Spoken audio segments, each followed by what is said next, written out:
officials.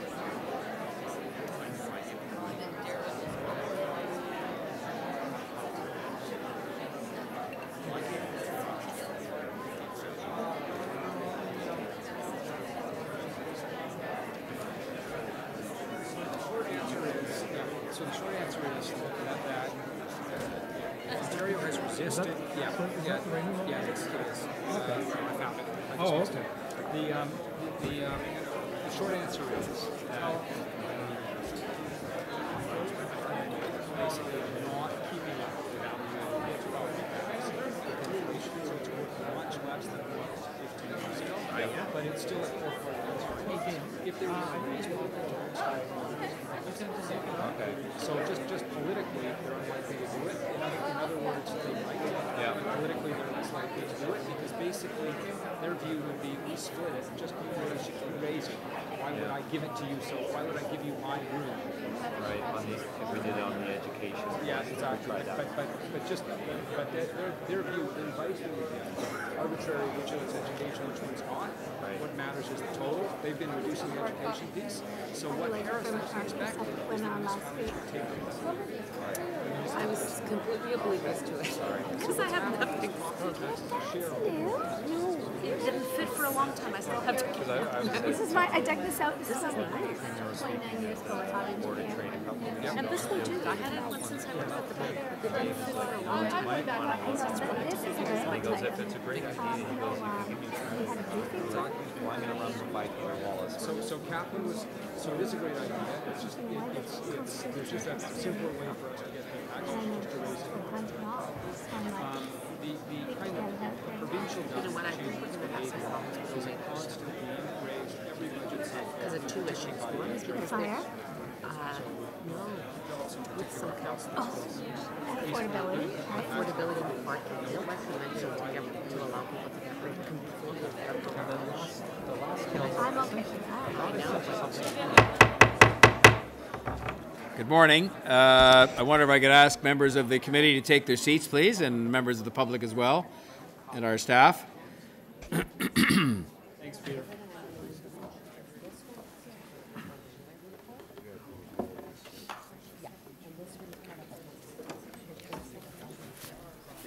Hey, how are you doing?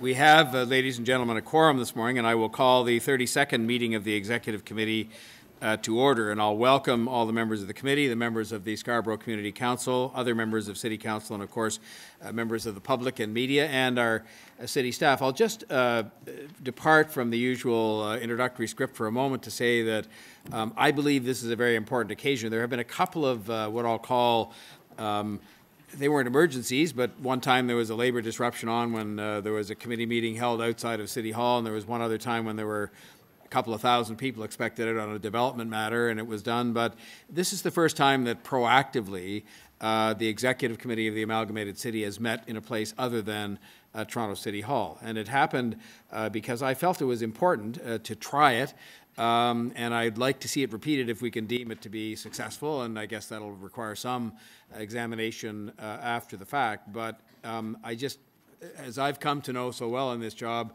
the city is big. The city is diverse in many respects, but it's diverse in terms of where people live and where they do their business. And the notion that you should always have to go to City Hall in order to transact business, and the notion, for that matter, that all business should be transacted at City Hall, it really doesn't stand to reason in a city that's this big and in this day and age. And so we're here today to do our normal business. We're not doing any business that's different than we would be doing if we were at City Hall, but I think the fact is we're here in Scarborough, in a different part of the city, hopefully a place that is more accessible for some of you and perhaps a little less so for others, but it is meant to sort of really reinforce the message that we are one city. And that we want the members of the Executive Committee, some of whom represent areas far away from Scarborough, to be here, to be doing our business here, and to be learning while we're here. And so I hope that we'll be able to evaluate this after we've done it, and my view would be that going forward, if we're here, that we can try to do this in other parts of the city as well. But it did require, as you might expect, some extra work, and I want to express my particular gratitude to our city clerk staff, because they had to organize things like the television proceedings so that people could watch the meetings as they can when they're at City Hall, and a lot of those other kind of very practical things that go with having a meeting. And I very much appreciate, as we would at any of our meetings, the members of the public who've come to take part in this. May I acknowledge, as we do at the beginning of all of our meetings, that we're meeting today on the traditional territory of the Mississaugas of the New Credit First Nation, the Haudenosaunee, the Huron-Wendat, and home to many diverse Indigenous peoples. As I mentioned, of course, these meetings are not only public, but they are made available to the public on YouTube at Toronto City Council Live, or on computer, tablet, or smartphone at www.toronto.ca/council. Now, before we proceed, may I ask the members of the committee if there are any declarations of interest under the Municipal Conflict of Interest Act, and if so, please indicate the item number and the nature of the interest. Okay, well, seeing none, we can move forward. May I have a motion to confirm the minutes of the Executive Committee meetings of January the 24th and February the 6th, 2018. Councillor Ainsley, Councillor McMahon, all those in favour, opposed, carried. Now, for those of you who are here to speak today, and we have quite a few deputants, especially on the first item, when I call your name, what I will do is maybe I'll call ahead 2 or 3 names, and there's a bench just over here. It's not the penalty bench. I should tell you, by the way, there's a fantastic thing that I have here that I don't have at City Hall. It's a button I can press that says mute all microphones. And of course, now that I've seen that we have this at the Scarborough Civic Centre, we're going to get that down at Toronto City Hall as well. It's a fantastic button. I hope I don't have to use it, but at least I know it's here. But I would ask, if I call 2 or 3 names ahead, that maybe you could just come down, because the configuration of this room is a little bit different. The deputations will be given from here, right in these 2 chairs right here. And so it's just a little easier if the 2 or 3 names ahead, as I read them, come down and get organized, so that we can just keep moving through the deputations and not have to wait undue time when people have to find their way to the front. And so, and by the way, if there's anybody in the room who wants to speak to an item but hasn't yet signed up to make a deputation, please come to the front of the room and speak to a member of the clerk's team, and they will help you to get organized.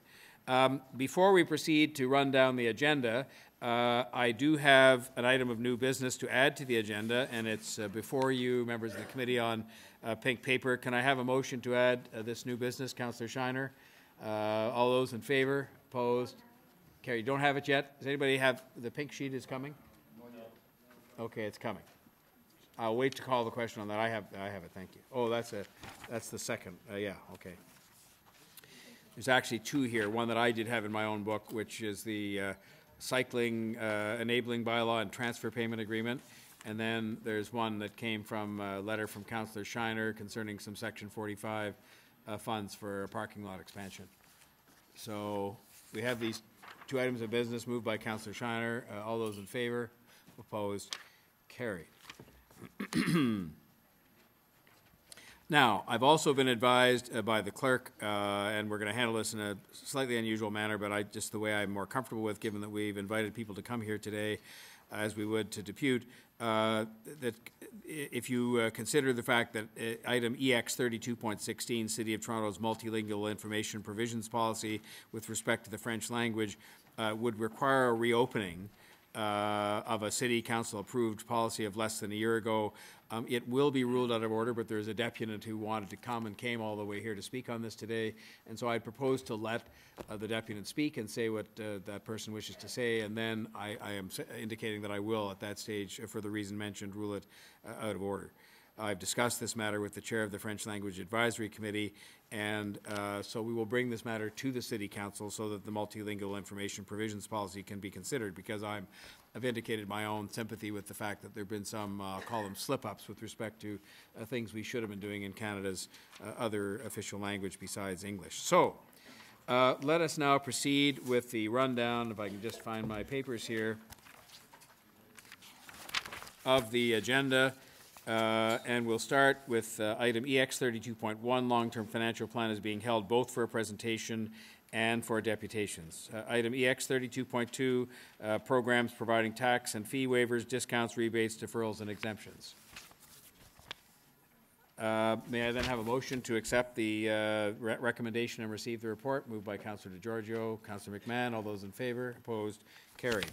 Item 32.3, Financial Management and Control Bylaw Review and Update is being held for deputations. Item 32.4, Third-Party Sign Tax Review and Proposed Amendments is being held for deputations. Item 32.5, Acreage and Tonnage Taxation System for Railway Rights-of-Way. May I have a motion to... are you holding that, Councillor Ainsley, or just... I moved this forward originally. Could I'd like to move a motion to defer it to the April 17th Executive Committee meeting. Okay. Some of the people that wanted to be are heard interested on it or in this not available, or weren't available. okay. So a motion from Councillor Ainsley to defer this to the April meeting of the Executive Committee. All those in favor? Pardon me?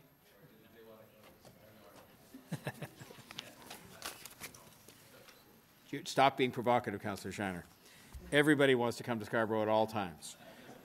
All right. Item 32.5, so that was carried. The item will be deferred to the April meeting. Item 32.6, update on Toronto Zoo tripartite agreement is being held for deputations. Item 32.7, rehabilitation of Western Channel dock wall and adjacent waterfront lands. Move the staff recommendation by Councillor Shiner, Councillor McMahon. All those in favor? Opposed? Carried. Item 32.8, strategic development of low-carbon thermal energy networks, district energy. May I have a motion to accept the recommendations in the report? Councillor Ainsley, Councillor DeGiorgio. All those in favor? Opposed? Carried. Item 32.9, multi-year service plans and strategies is being held for deputations. Item 32.10, implementation plan for dynamic symbol of success. May I have a motion to adopt the recommendation in the report? Councillor Palacio. All those in favor? Opposed? Carried. Item 32.11, Indigenous Business Initiative. A motion to adopt the recommendation from the Aboriginal Affairs Committee. Councillor McMahon. All those in favor? Opposed? Carried.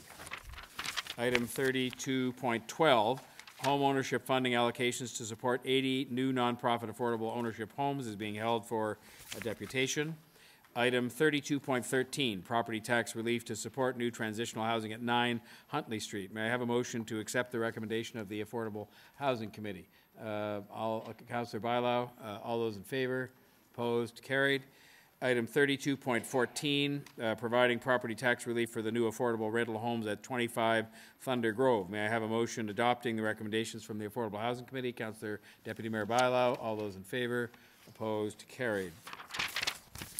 Item 32.15, property tax relief for new infill affordable rental homes for seniors at 1117 and 1119 Gerrard Street East. A motion from Deputy Mayor Bailão of moving the recommendations of the Affordable Housing Committee. All those in favor? Opposed? Carried. Item 32.16, I've mentioned earlier on, so I will deal with that later after we hear the one deputation. Item 32.17, Toronto Fire Services High-Rise Residential Inspection Portal. Motion to adopt the recommendation from the Tenant Issues Committee. Deputation. Pardon me? The deputation. There is a deputation on that? Number 17? Yeah. Yes. Okay, it's not marked. Let me just check that here, and we'll... Indeed, you're right. Okay, fine, so we'll leave that one for held for deputations. Item 32, EX 32.18, Municipal Licensing and Standards. Update on heat in apartments is being held for the deputations. Item 32.19, City Planning 2018 Rental Housing Market Conditions in Toronto. Motion to adopt the recommendation held by Deputy Mayor Bailão. Item 32.20, request for expansion of open data information to include applications for above the guideline rent increases. Motion to adopt the recommendations from the Tenant Issues Committee, moved by Councillor Ainsley. Councillor McMahon, all those in favor? Opposed? Carried. Item 32.21, cryptocurrency blockchain in the City of Toronto. This will be held for deputations. And then we have the other two items of new business,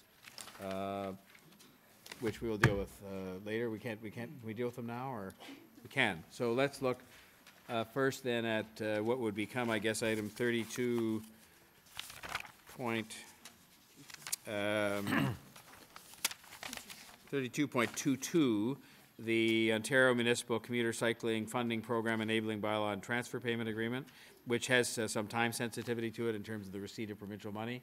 Can I have a motion accepting the recommendation, which is to authorize our general manager to delegate the execution of a transfer payment agreement with the Ontario government to receive this money? Councillor McMahon? All those in favor? Opposed? Carried. And then we have, again, a fairly straightforward item, EX 32.23, which is the letter from Councillor Shiner that is the authorization to release some Section 45 funds to the TDSB for parking lot expansion at Hillmont Public School. Moved by Councillor Shiner. All those in favor? Opposed? Carried. Right. So that brings us back then to the first item, which is the long-term financial plan, and we're going to start with a presentation from our city manager, and I don't know who else is going to join him, but we will soon see. So I absolutely require the support of both Joe Farag and Josie on this. Thank you so much, Mayor. I would like to start off with a note of appreciation to the Deputy City... Microphone on there? I believe it is. Okay, good. I can hear you all right now. I understand you have a mute button, but... I do want to extend a note of appreciation to the Deputy City Managers. This is signed by all of us, the interim CEO and the Deputy City Managers. I also would like to express real appreciation for a fantastic amount of work by staff, largely in financial planning, and also a few other functions who have put together some unique modeling and I think worked very, very hard on the preparation of the report. I do want to be clear that the report actually has very little in it that's new, that the advice and content of the report is actually very much in the mainstream of what previous city managers and many others who have looked at in detail at the fiscal structure and challenges of the City of Toronto have emphasized. So while the report is, I think, important and we are proud of it, I do want to emphasize that it is something that is entirely consistent with the prior advice of Joe Penichetti, Shirley Hoy, and others, and also consistent, I think, with a number of external studies. The gestation of this has been a little bit longer than we would have expected, and I also would like to spend a moment of appreciation on, we put together a task force to help us with this, including a number of outside academics and others to help us do a little bit of peer review, make sure that we're comfortable in both the advice and the structure of the report. On to the second page, and a starting point is actually to acknowledge and I think to really celebrate the reality that Toronto has experienced extraordinary success. We are at the top of international rankings in terms of growth, in terms of investment, in terms of development. Indexes like Cranes or other things generally show that Toronto is really among the fastest growing and most desirable locations globally. We are, and we do feel that. We can see that. We can feel the pace of development. It's a little bit uneven throughout the city, but it is a huge part of our growth and our success.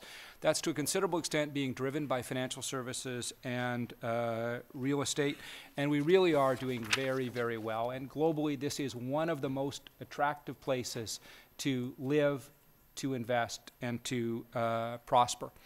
That success, however, does not completely, it sometimes masks and sometimes in fact actually drives some of our other significant challenges. And these are challenges that are very much associated with public policy and traffic congestion and the absence of prior transit expansion, the affordability pressures on housing and homes. Poverty and social displacement are a reality in our city, and the growth pressures also put in place some very real environmental pressures. I think in many respects we need to understand that this extraordinary success actually puts pressure on the most vulnerable in our population and on our environment, and that in fact one of the challenges we actually have as a city is that our growth has superseded many of our infrastructure and supports to manage that growth. So we've had, frankly, a relatively long period of underinvestment which this council has moved forcefully to address, but prior to that, there was a relatively lengthy period of underinvestment in traffic management, in transit expansion, in affordable housing, in anti-poverty programs, and potentially in environment as well. So we felt that basic set of challenges of very significant growth, but a handful of underlying issues that do require addressing and do require some work. And council has in fact provided staff with very clear direction on this. And I do want to spend a moment on basically laying out two fundamental principles and two fundamental approaches that council has driven over the last number of years. Council for an extended period has been very concerned about, and legitimately and appropriately so, about the affordability of city government to the tax base. And council has directed two primary strategies, sometimes consciously, not always consciously, but two consistent strategies around maintaining affordability. The first has been an effort to hold costs in check, and I'll speak to that in a minute in terms of essentially making sure that government program expenditures are not growing faster than the rate of inflation. And secondly, there's been a focus on maintaining property tax at a relatively low rate, and particularly maintaining the increases at property tax indexed to a level, residential property taxes indexed to inflation or below, again, over an extended period of time. And while that's varied, and we've had some variations on that in the last 15 years, these have been very consistent patterns and directions over the history of the amalgamated city of Toronto. And in particular, unplanned increases in taxes, particularly from municipal land transfer tax, have been directed largely to moderate property tax increases. So the city, through City Council, has been relentlessly focused on maintaining affordability. Over the last 4 years or so, the city has also moved to address some of the gaps, congestion, poverty, housing, environment, that I spoke of on the earlier slide, and begun to plan for significant new investment. And the categorization of these things is somewhat arbitrary, but we've divided them into two basic kind of categories. Those things that are kind of core services that are benefits directly to local residents, solid waste, police, parks and ravines, and other local benefits have been a core set of reinvestment strategies.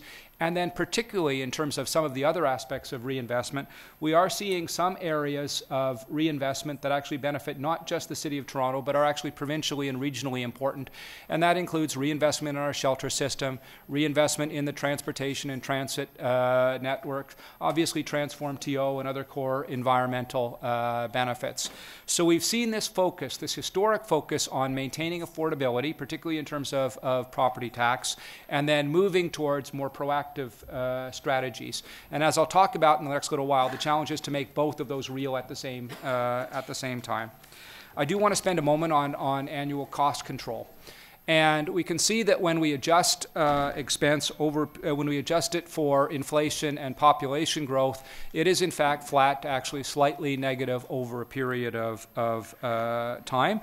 So the relative affordability of city services has not deteriorated over time and has in fact become, in terms of share of GDP or what it actually costs people as a share of their income per person, actually, city government has actually declined a little bit over a period of time.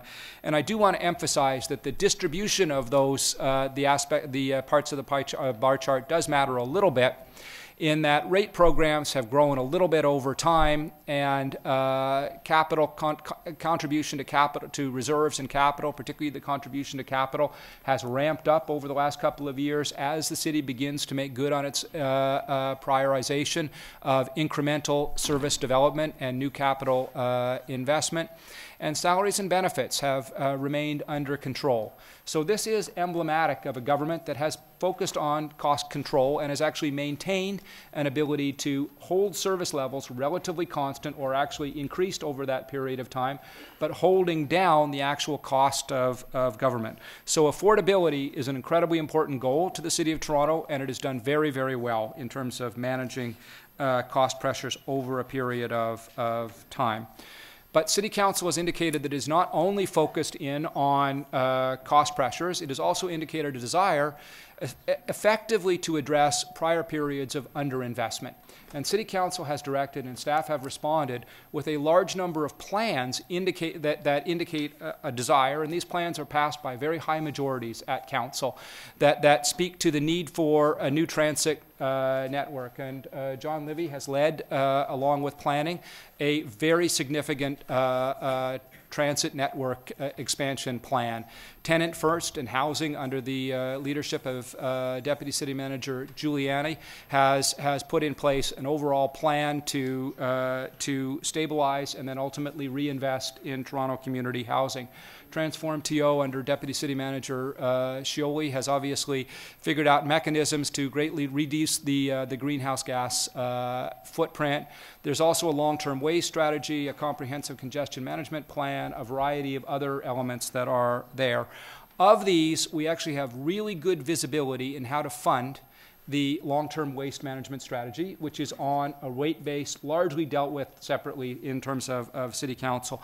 The majority, not all, but a majority of the rest of these are at this point aspirational, not yet fully funded. We would never actually expect them to be fully funded, but nevertheless, there is a tension between the vision of affordability and the vision of significantly increasing the service expansion associated with this vision of the City of Toronto.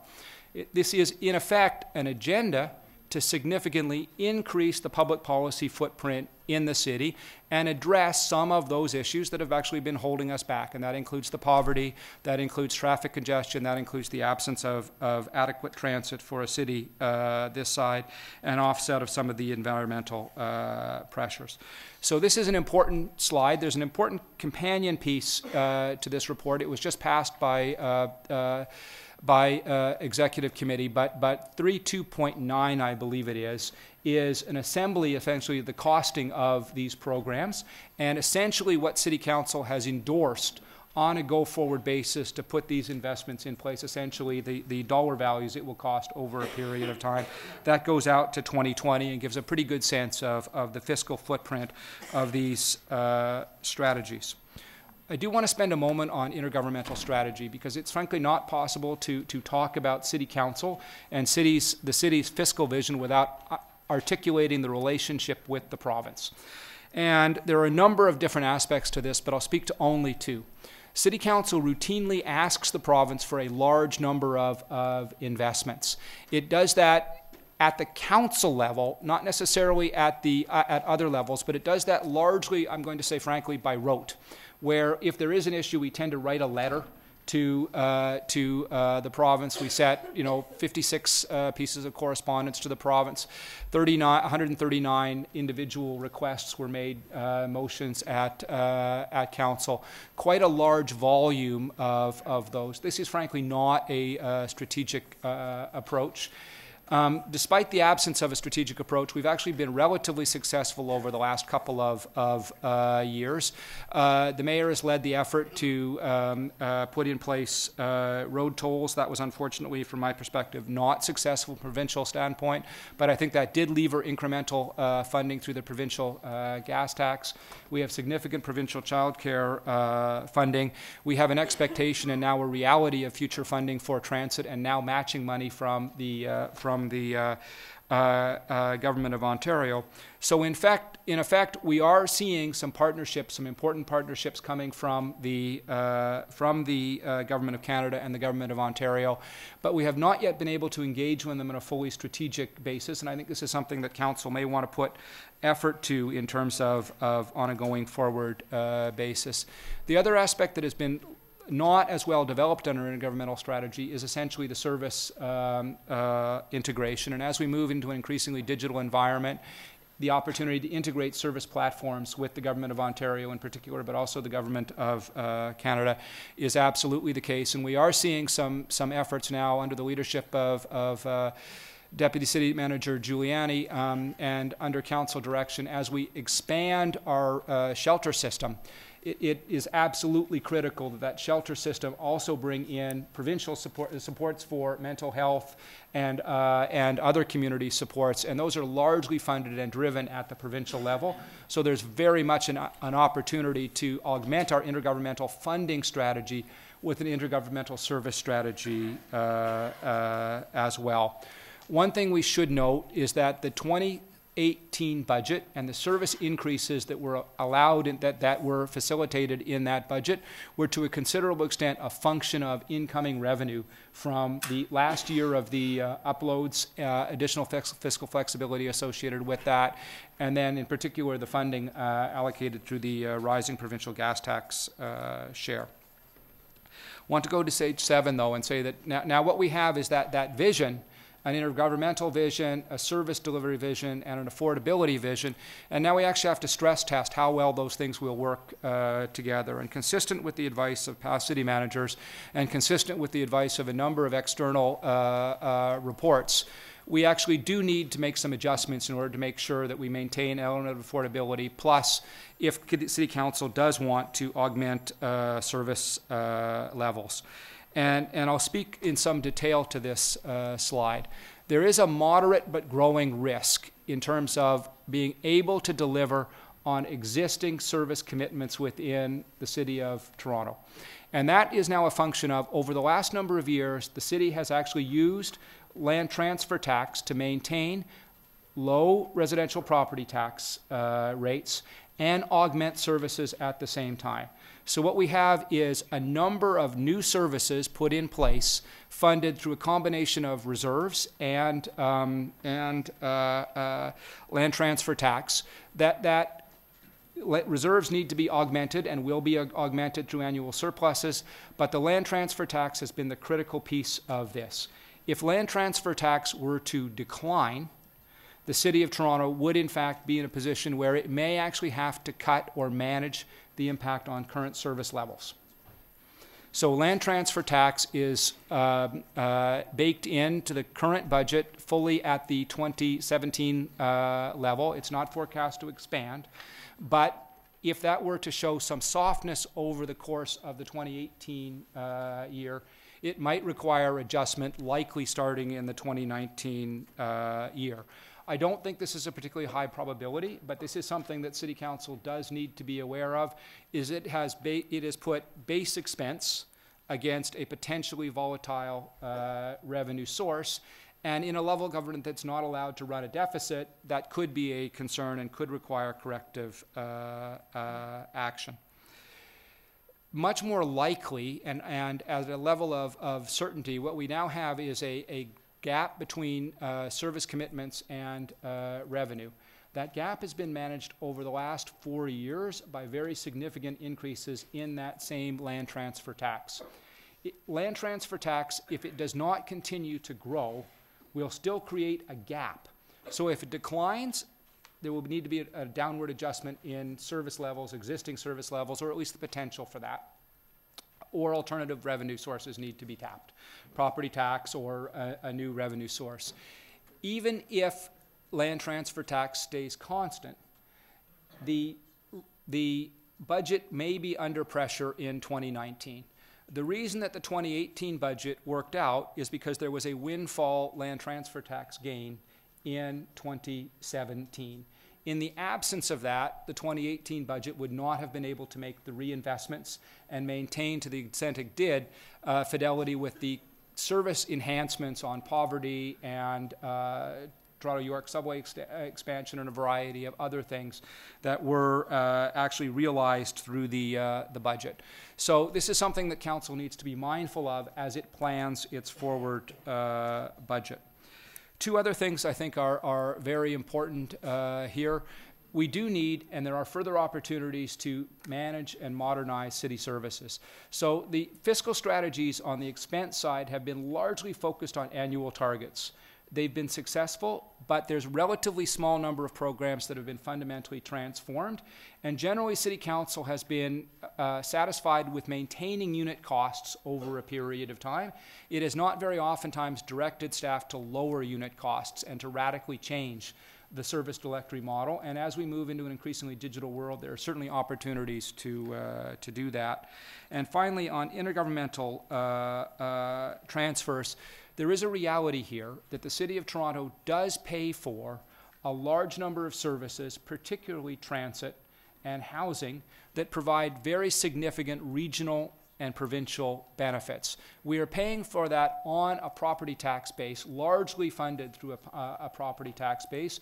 There's lots of good and recent academic work that indicates that it may not be appropriate to pay things like social and other costs out of a relatively rigid property tax base. The other thing that I won't put too much of an emphasis on, but I think councillors will understand that we do face a significantly uncertain intergovernmental relationship on a going forward basis, and we may need to be more nimble than we have in the past in terms of managing that relationship. So I want to emphasize that all of these are challenges to the ability of the City of Toronto to manage its current service levels or to expand its current service levels. None of these are risks associated with core solvency. None of these are risks associated with the ability of the City of Toronto to undertake its work, to deliver its core services.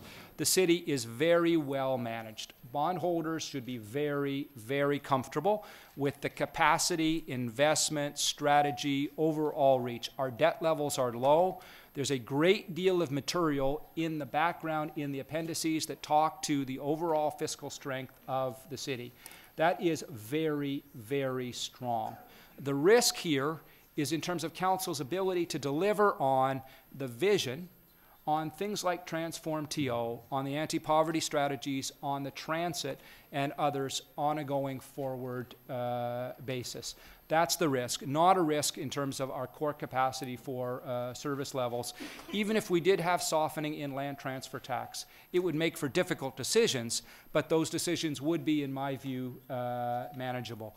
So the challenge here is around the ability to maintain and increase service levels, not some core challenge of solvency. In order to help council address these challenges, the report goes through basically three kind of fundamental boxes. The first, and it's consistent with prior advice, is to better link policy and fiscal, to make sure that there are the fiscal tools in place to support the policy of expanding public services. We believe profoundly that City Council does need an opportunity to better manage its resources and actually make decisions on a multi-year basis to realize not only cost containment, in some cases cost reduction, and as necessary to revisit on a selective basis the revenue strategy and potentially to in fact develop new revenue sources that will fund council-directed investments. And I've always spoken of the opportunity for a more strategic investment based on more strategic relationship with the province, in which councils could not just be asking for things, but setting up a more strategic and hopefully in the driver's seat relationship with the province. One of the critical things here is the role of Budget Committee. Budget Committee serves a very strong role as a challenge function. What as staff we would like is for Budget Committee not only to serve the challenge function, but to actually have the information that allows it to establish the fiscal framework and actually set a more strategic direction and act on behalf of Executive Committee, not only as the challenge function and the allocation function and fulfill what it does on a statutory basis, and it does that very well, but to actually effectively seize the strategic leadership on behalf of Executive Committee with Executive Committee of the overall fiscal direction of the city. So one of the core test pieces is basically will the chair will the mayor, will Executive Committee, will Budget Committee have the information that allows it not only to challenge us to do a challenge function with staff, but to actually understand on a fundamental basis what the fiscal future is and how that program and service levels align on a going forward basis. We have emphasized that there is an opportunity with the new term of council to undertake this. There's an opportunity effectively to implement a framework and key actions to do the two things that are we think, incredibly important. Address and make sure we're completely stable in terms of the fiscal challenges and support council in getting the large investments that's indicated right and make sure that there is an opportunity to put that in place. The framework lays out, the long-term plan lays out a decision-making framework, and it's basically one core foundational step, which is to integrate program and revenue decisions, and then 5 core principles to walk to make progress on that integration. And I'll walk briefly through each.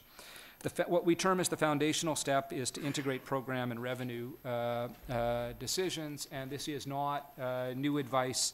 And in fact, what we've chosen to do here is just simply to plagiarize, not reinvent the wheel, but just simply take a very sound piece of advice from the School of Public Policy and Governance Task Force entitled A Practical Blueprint for Change, Final Report of the City Hall Task Force. In 2017, and have the mayor deliver an annual address to council, essentially to set the agenda for that, and have the agenda not only set in terms of program terms, but also set out and integrate the fiscal agenda associated with that.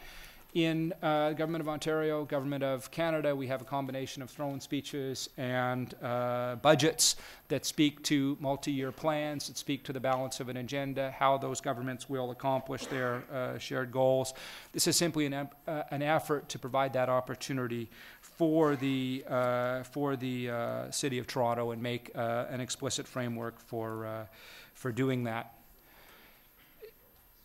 Essential to that, on the 12th page, is the notion of choice. And because of rising land transfer tax, and because the true bite of the cost of the investment strategies has not yet been realized, the City of Toronto has actually been able to effectively choose an emphasis on program affordability and low taxes and new investments without really having to reconcile those. Our view as staff is that in the very near future, it will be necessary to make sharper choices and to make a more direct reconciliation between the spending plans, which are significant, and the tax plans, which are essentially flat of City Council.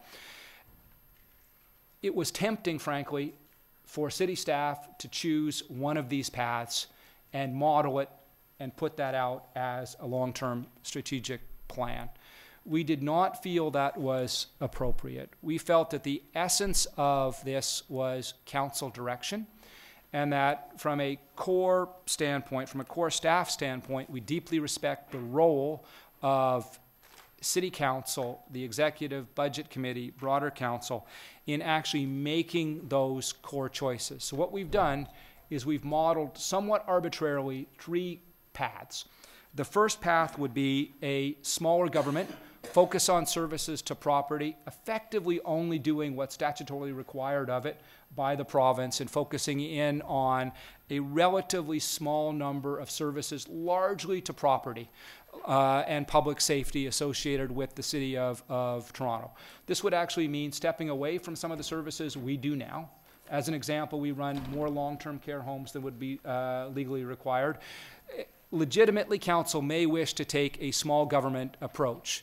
In that instance, it would actually be possible to live within the current revenue footprint. And in fact, over a period of time, expenditures would likely fall. Not only adjusted in real per capita terms, but actually even in nominal dollar terms, expenditures could fall. Legitimate small government approach could be undertaken. Council could focus on maintaining its existing service levels. Because those service levels have been supported by land transfer tax, and in our modeling we hold land transfer tax and government transfers constant over a period of time, that would require incremental own source revenues, approximately $1 billion over 5 years. And if City Council wants to make good on the myriad plans that are implied and voted on by Council and detailed in report 32.9 of this same agenda, essentially a broader city building agenda, it would require significant incremental revenue. I want to speak to the modeling here. All modeling is inherently somewhat arbitrary. There's a variety of choices about how we treated land transfer tax, how we treated transfers from other governments, the rate at which we assume capital accumulation, interest rates, a variety of other things that are arbitrary. This 1.4 does not mean that there will be a deficit of 1.4.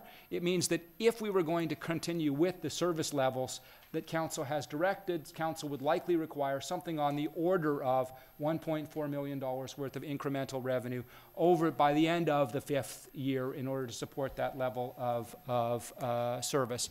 Modeling is not good, frankly, for looking at the absolute levels. What it is good for, what it is exceptionally helpful at illustrating, is that there is a choice.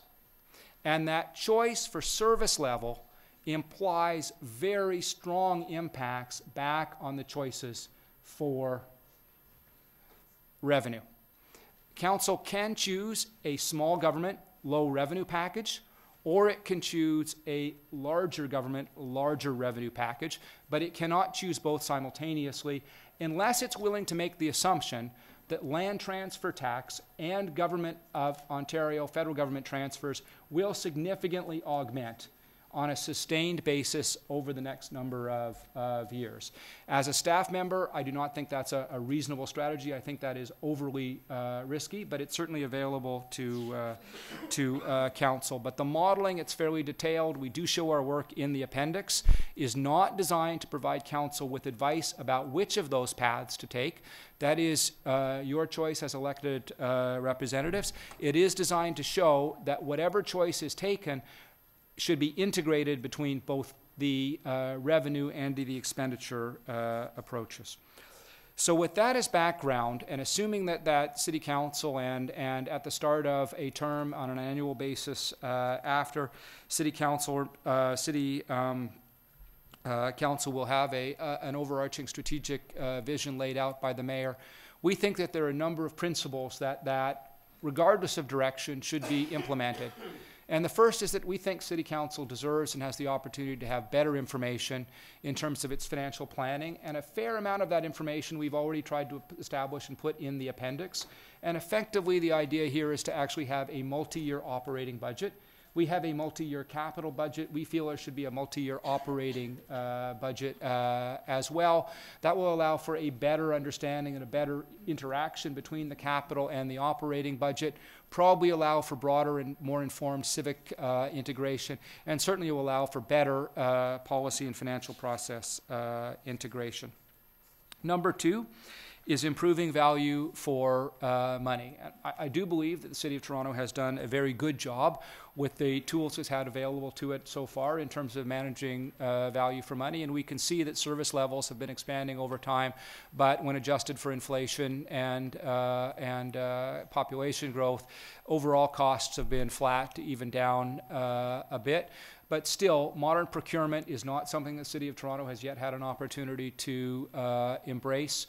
The core cost drivers of the Toronto Transit Commission and the Toronto Community Housing Corporation both have significant investment requirements over the near term, and we have not yet incorporated those meaningfully into our value for money or into our long-term fiscal plan. There is an opportunity to continue to pursue a digital government strategy, and particularly in terms of modernizing our service delivery models and harmonizing those with the province, particularly as we, for example, expand our shelter programs. The capital and funding costs is something important to spend time on, because we are at our debt limit, and Council should have an informed discussion about whether or not that debt limit should expand. I think, frankly, there is an excellent argument that the City Council, that City it has been overly conservative on debt, and that as we are entering a period of significant capital expansion, making up for periods of underinvestment, the City Council may wish to expand that debt limit. It may also want to look at the capital from current strategy that has significantly increased capital concurrent over a time to the point where capital from current is actually competing directly with operating and potentially putting an overly great squeeze on operating. This is an important conversation, and one in which, frankly, deputy city managers may disagree. This is one of these things that we would like to see Council and Budget Committee, Executive Committee, have more information and a more explicit conversation in budget preparation. Choose the path. So our argument is, choose the path. continue to focus relentlessly on cost control, value for money, affordability of overall government. Even with those, our modeling suggests strongly that if the City Council wants to choose anything but a very narrow program reduction, cost-cutting, focus on very small number of services, it will require additional revenue, and that does require a conversation, an expanded conversation around securing adequate and fair revenue. Over time, the vast majority of our revenue sources have been flat over a period of time. Land transfer tax has been the success story. If land transfer tax were to moderate, not even decline, but moderate, additional revenue sources will be necessary. And I actually want to talk on the next page a little bit about how kind of fundamental this is. Because if the City of Toronto is going to increase service levels, it will not be able to do so on the basis of its existing revenue base. And this is a very well-established pattern, and we are sitting in the Scarborough Civic Centre, and City Council has directed the investment in the Scarborough subway extension. Scarborough subway extension used a number of financial tools, but the core financial tool to increase that service level was an increase in property tax, and a significant increase in property tax.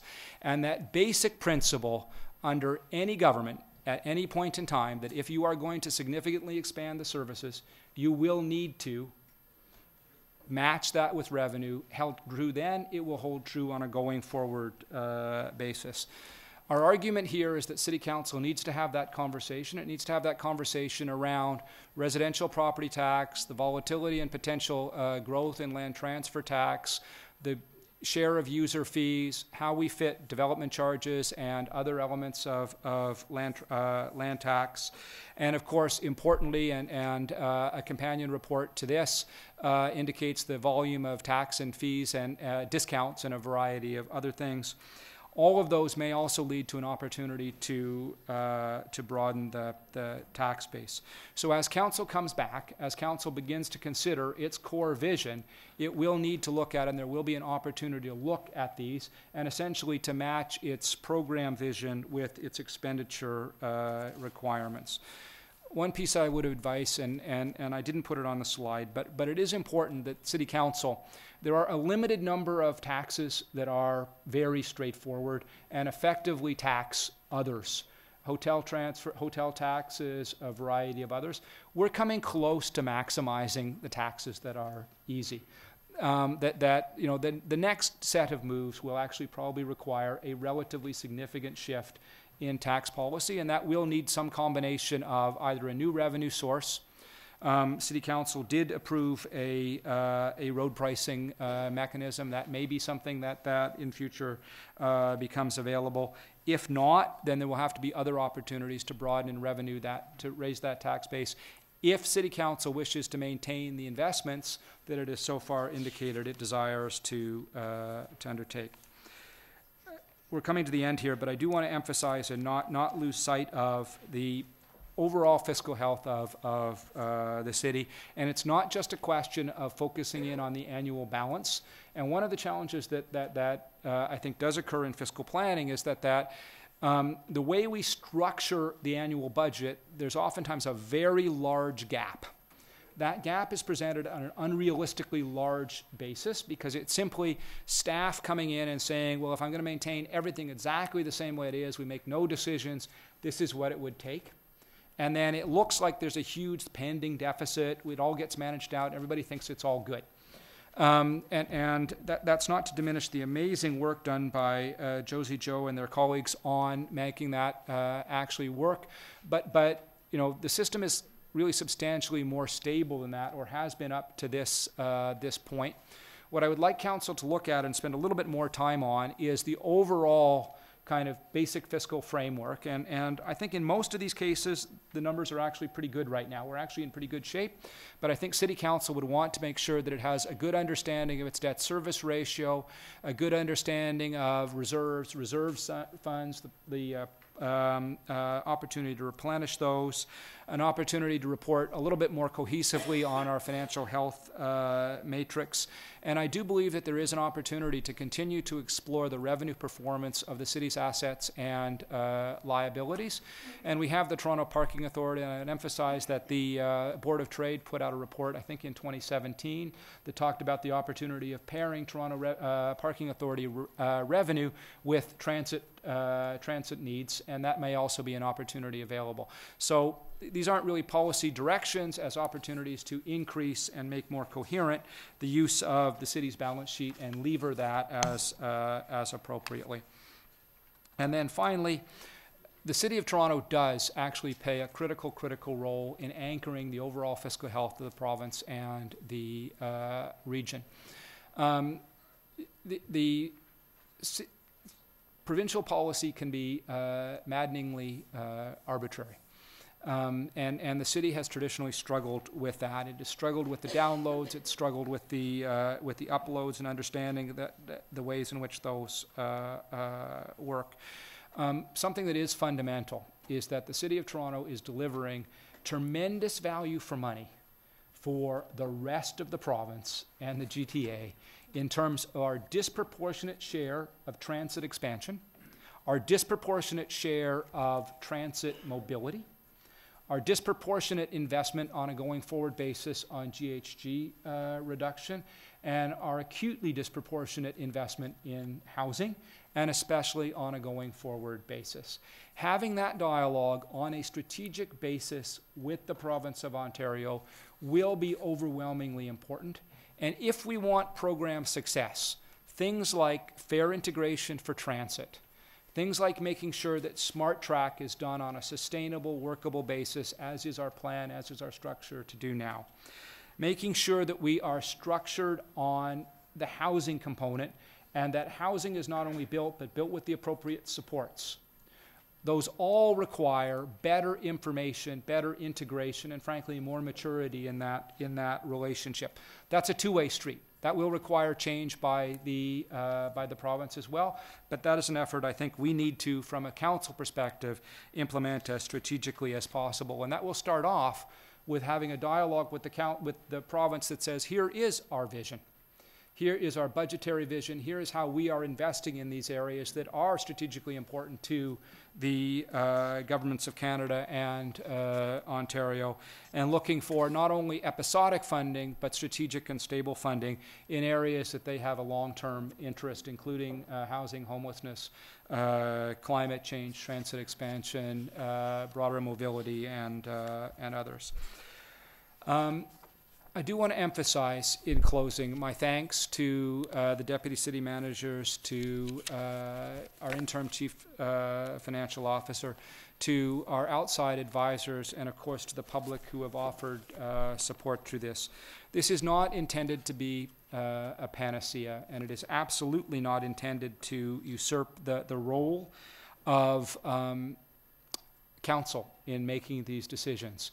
Our vision of staff is that council is able to make even better, more informed decisions, is able to take its twin commitments for affordability and service expansion, match those and blend them on an eyes wide open basis.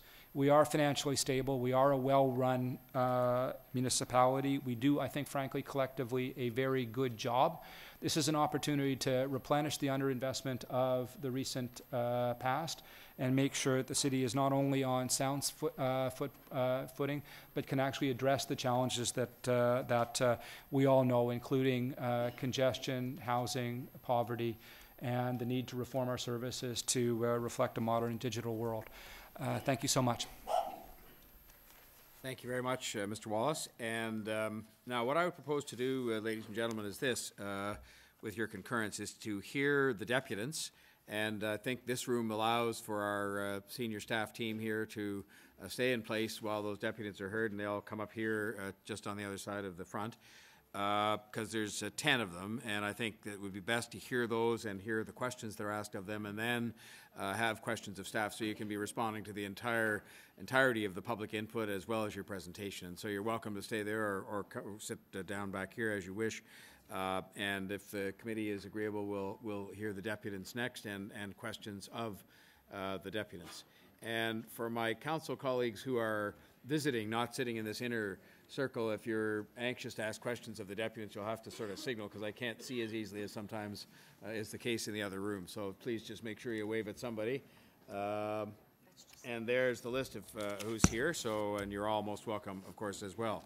So, on that note, and I indicated, excuse me, I'd indicated that I would call people down sort of 3 at a time, because they can perhaps then get ready in these front benches here to be in the sports hot seat. We have Scott Travers, President, Society of United Professionals; Gideon Foreman, Climate Change and Transportation Policy Analysis from the Suzuki Foundation; and Michael, excuse me again, Michael Rosenberg are the first 3. So if they would just assemble themselves somewhere near the front here, that would be super.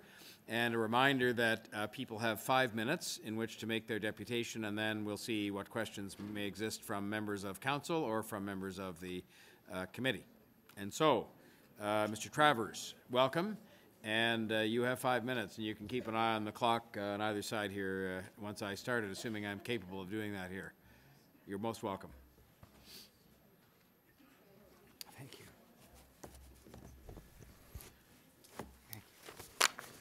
Thank you very much. Good morning. Thank you for the opportunity to speak with you today. My name's Scott Travers. I'm the president of the Society of United Professionals, Local 160 of IFPTE. We represent 8,000 professional workers in energy, law, IT, and research, and that includes the engineers at Toronto Hydro. As an expert of energy policy, I wanted to discuss one specific component of the long-term financial plan with you, and that is the potential Toronto Hydro privatization. Less than 2 years ago, thousands of Torontonians wrote to you, Mayor Tory, and to their city councillors to oppose Toronto Hydro privatization. Polls at that time confirmed that selling off the utility was deeply unpopular, with almost 7 in 10 Torontonians opposing the idea. In fall of 2016, to your credit, Mayor Tory, you affirmed your support for keeping Toronto Hydro public. But now we are concerned to find that in the long-term financial plan, hydro privatization is back on the table as a key action. Beyond political considerations, privatization is simply bad policy. The long-term financial plan speaks to the desire for sustainable, long-term solutions to Toronto's budget crunch.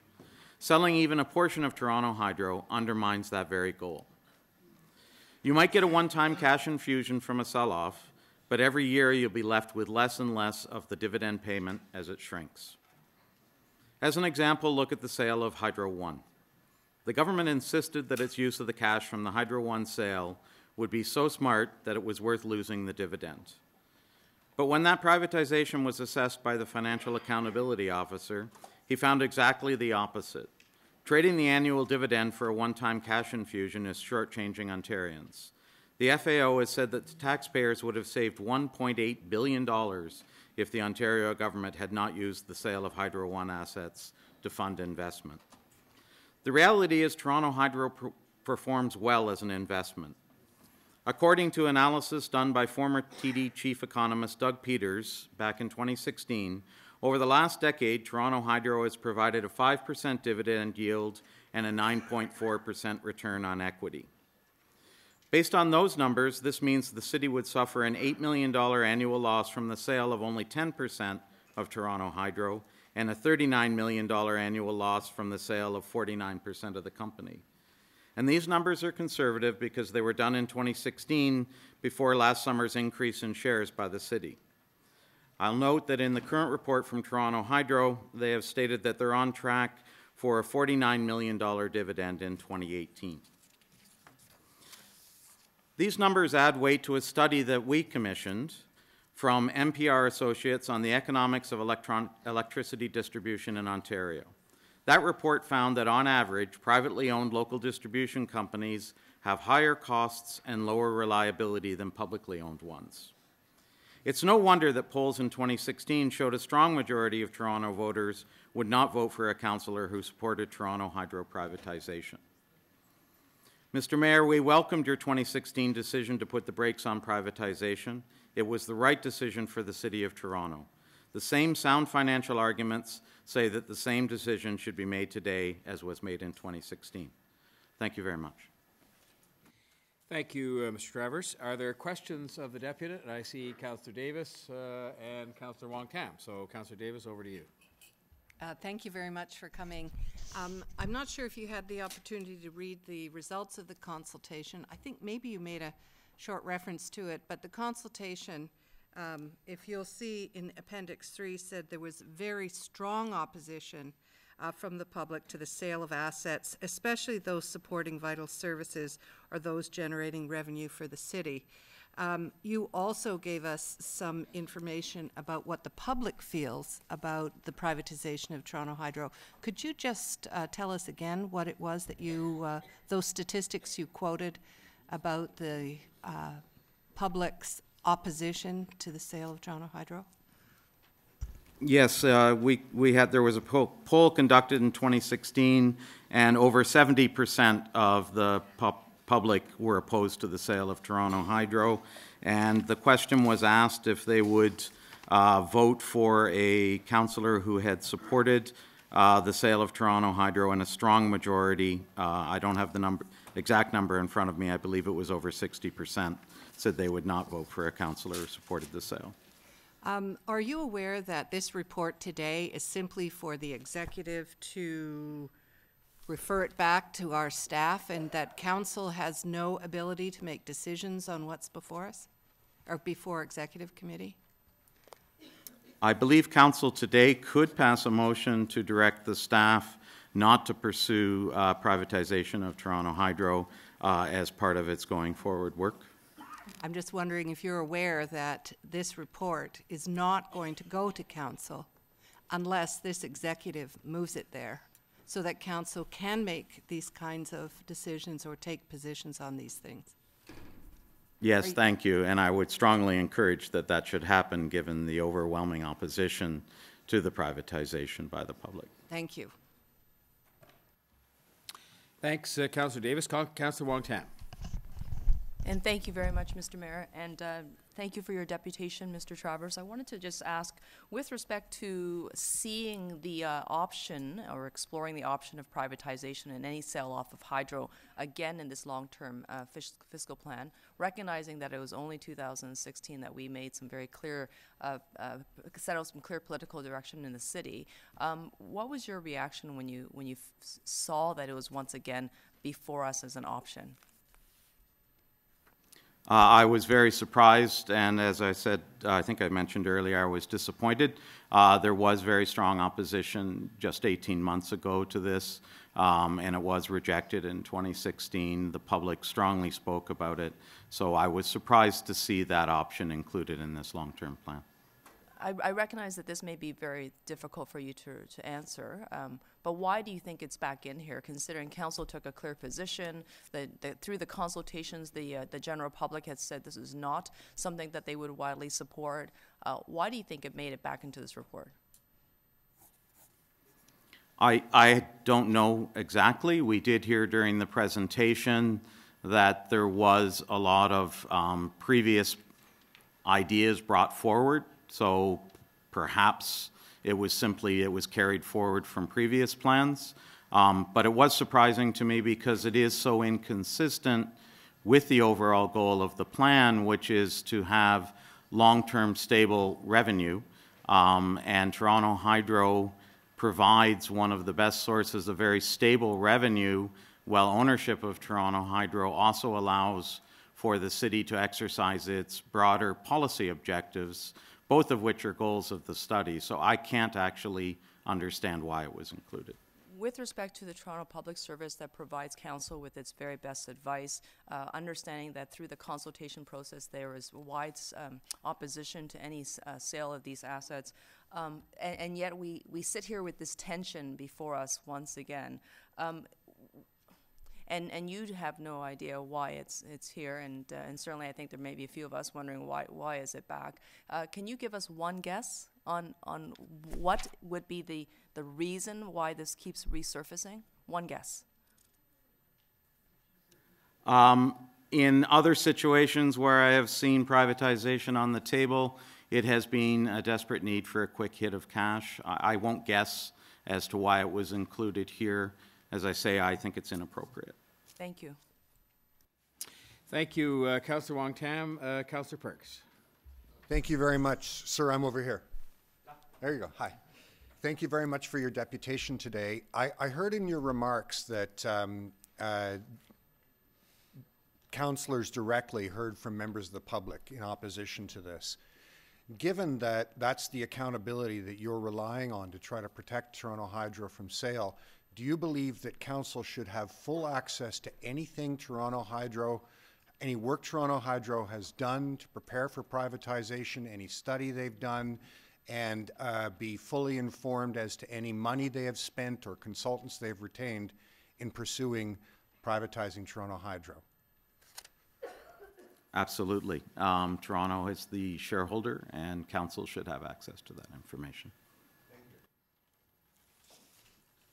Councillor Shan. Thank you. My question, you outlined that this is a bad idea. I would like to know, has there been some sort of an analysis done around equity? We would like to see our decisions be made in terms of how would a decision impact the most vulnerable, most marginalized communities within the City of Toronto. Can you tell us a little bit more about if there has been any consideration given through your analysis on what kind of impact this would have on the most marginalized populations in the city? As I mentioned, we did have a report that showed privatized distribution systems are generally more expensive and less reliable. And I think a key point to keep in mind when you talk about the impact on marginalized communities, electricity is a fundamental requirement of living in an urban environment. The electricity is done through the rate base rather than through a tax base. So it's not a progressive method of recovering the cost, which is to say low-income families will pay a disproportionately higher percentage of their income for electricity. So anything that increases the rate for electricity will have a disproportionately higher impact on more marginalized communities. Thank you. Thanks, Councillor Shan. Other visiting members of council? Okay, if there are none, then perhaps I just would ask you a couple of questions and I'll turn to my colleagues and I'll start the clock on myself. Sir, thank you again for coming. First of all, you're prepared to acknowledge, I'm sure, that staff will often propose options or alternatives or list them in writing, especially a very complete report like this, because they want to present a full range of options as opposed to recommendations or as opposed to suggesting any particular action. You'll acknowledge that, I'm sure? Yes. Okay. And just looking at the report here, would you also agree with me there is no recommendation actually in this report? It's simply there's a mention of the fact that there are two large revenue-generating assets, Toronto Hydro and Toronto Parking Authority, that have the potential to produce increased income and talk about different capital structures, but there is no recommendation in this report to privatize or sell Hydro. Would you agree with that? No, I wouldn't agree that that is clear. And I would welcome clarity on that today. But the plan uses terms like internal investment and different capital structure and asset optimization. And those are, in my mind, indications of an intent to privatize. Similarly to what we saw in Hydro 1, where the position going into the process by the government was unlocking value, and then it was later revealed that that was meant to be clearly privatization. So I think if there's a plan to privatize Toronto Hydro, the residents need to know that, and I think it should be clear, and I would welcome clarity today, perhaps through a motion to staff not to pursue privatization. All right, and could I ask you one other question? Because you made reference a number of times, and I appreciate the fact you did, because it certainly made it easier for me to make sure my own position was very clear on the record on this. Do you have any statement that you've read or any evidence or coded messages, semaphore signals, or anything else that indicates any change whatsoever in my position that you articulated earlier on, that this is not an option that I wish to see pursued? I'm only one member of the council, but I am the mayor as well. And have you had any indication whatsoever from anywhere? You talked earlier about indications of stuff. Have you seen anything at all that would indicate that my position has changed on this? No, absolutely not, and I'm here today to help make sure you are able to go forward with that. Accept it if I told you my position had not changed? I'm sorry? Would you accept it as my word if I said my position had not changed? I would. Thank you. Those are my questions. Are there other members of the committee wishing to ask questions of the deputy? Okay, well, thank you very much, Mr. Travers. We appreciate your time. Next, we had, if I can just find my list, Mr. Gideon Foreman, Climate Change and Transportation Policy Analysis, Suzuki Foundation. Thank you very much, Mr. Mayor, committee members, for the opportunity to speak this morning. I'm indeed Gideon Foreman, a policy analyst with the David Suzuki Foundation, and I'm here to highlight the importance of embracing new revenue tools to fund key services, including public transit. So that's the one piece of Mr. Wallace and his co-author's report that I wanted to talk about very briefly.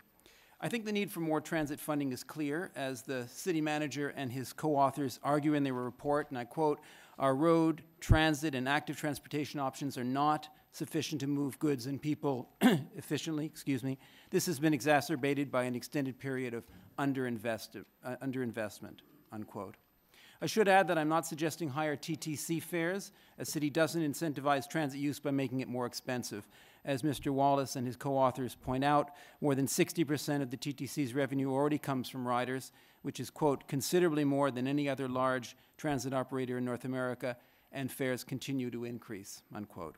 If transit is to expand, as it must, the city needs other tools, not fare hikes, to pay for it. Council is to be commended for its effort to enact tolls on the Gardiner Expressway and Don Valley Parkway. This measure would have reduced congestion while providing, in our view, badly needed transit dollars. But in the wake of the province's unfortunate decision to quash the tolls, here's a simple message for Council. Please don't give up. Please continue to pursue new revenue tools. With a potentially new provincial government just weeks from now, and one that may not be sympathetic to our need for strong public services, it's especially important that the city develop its own revenue sources. As you know, the City of Toronto Act permits a range of new tools. I would just like to highlight two of them today: an alcohol tax and a levy on commercial parking lots. Canadian Centre for Policy Alternatives says a 5% tax on alcohol sold at outlets such as LCBO and the beer store could generate about $77 million annually. If the rate were 10%, KPMG says the city could net as much as $151 million a year. The parking levy would be a fee paid by lot owners, as you know, on non-residential parking spaces. Centre for Policy Alternatives estimates that could generate $175 million annually. KPMG puts the potential revenue much higher, as much as $535 million a year. But even at the low end, the revenue is significant and could make a major contribution to the TTC's budget. Of course, these tools have benefits beyond the financial. The Wellesley Institute says that increasing the price of alcohol reduces acute and chronic harm related to drinking amongst all age groups. And because youth and heavy drinkers are especially sensitive to cost increases, the tax could be beneficial for those who most need to curb their drinking. In a paper published by the U of T's Monk School, Professors Harry Kitchen and Enid Slack say, and I quote, "efficient parking levies or taxes could help reduce the volume of traffic, leading to less congestion and faster trips," unquote. And I know that our city manager concurs. I realize there is some resistance to these proposed tools, but let's remember they would generate hundreds of millions of dollars for transit, clean our air, support public health, and reduce gridlock. In other words, they would benefit not only TTC users, but all Torontonians. And if we don't embrace new revenue tools and implement them in short order, how will we continue to grow and maintain the transit system so many of us rely on every single day? I will leave you with that question. Thank you, Mr. Mayor. Thank you, sir. Questions from members of council who are visiting with us today, and starting with Councillor Perks. Thank you, Mr. Mayor. Gideon, so you saw the city manager's presentation. He gave us three broad options.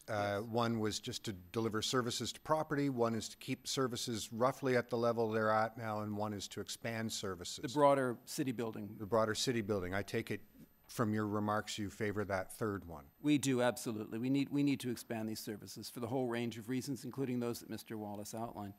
Now, we've had multiple efforts where we've tried to get a decision through council about which of those futures we want and whether we're prepared to pay for them, but we've always sort of backed off at the last minute.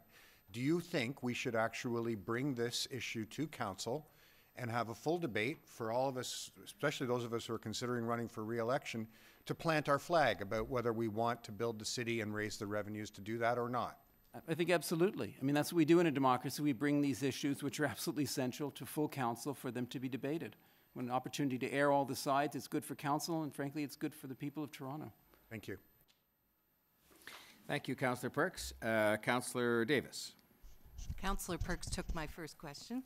My second is, in December 2016, when we were considering the revenue options, we actually referred specifically those options to this process for consideration. Income tax, commercial parking tax, sales tax, alcohol tax. Would you say that those options have been sufficiently examined in this report as directed by council? Have they been sufficiently examined in the current report? Yes.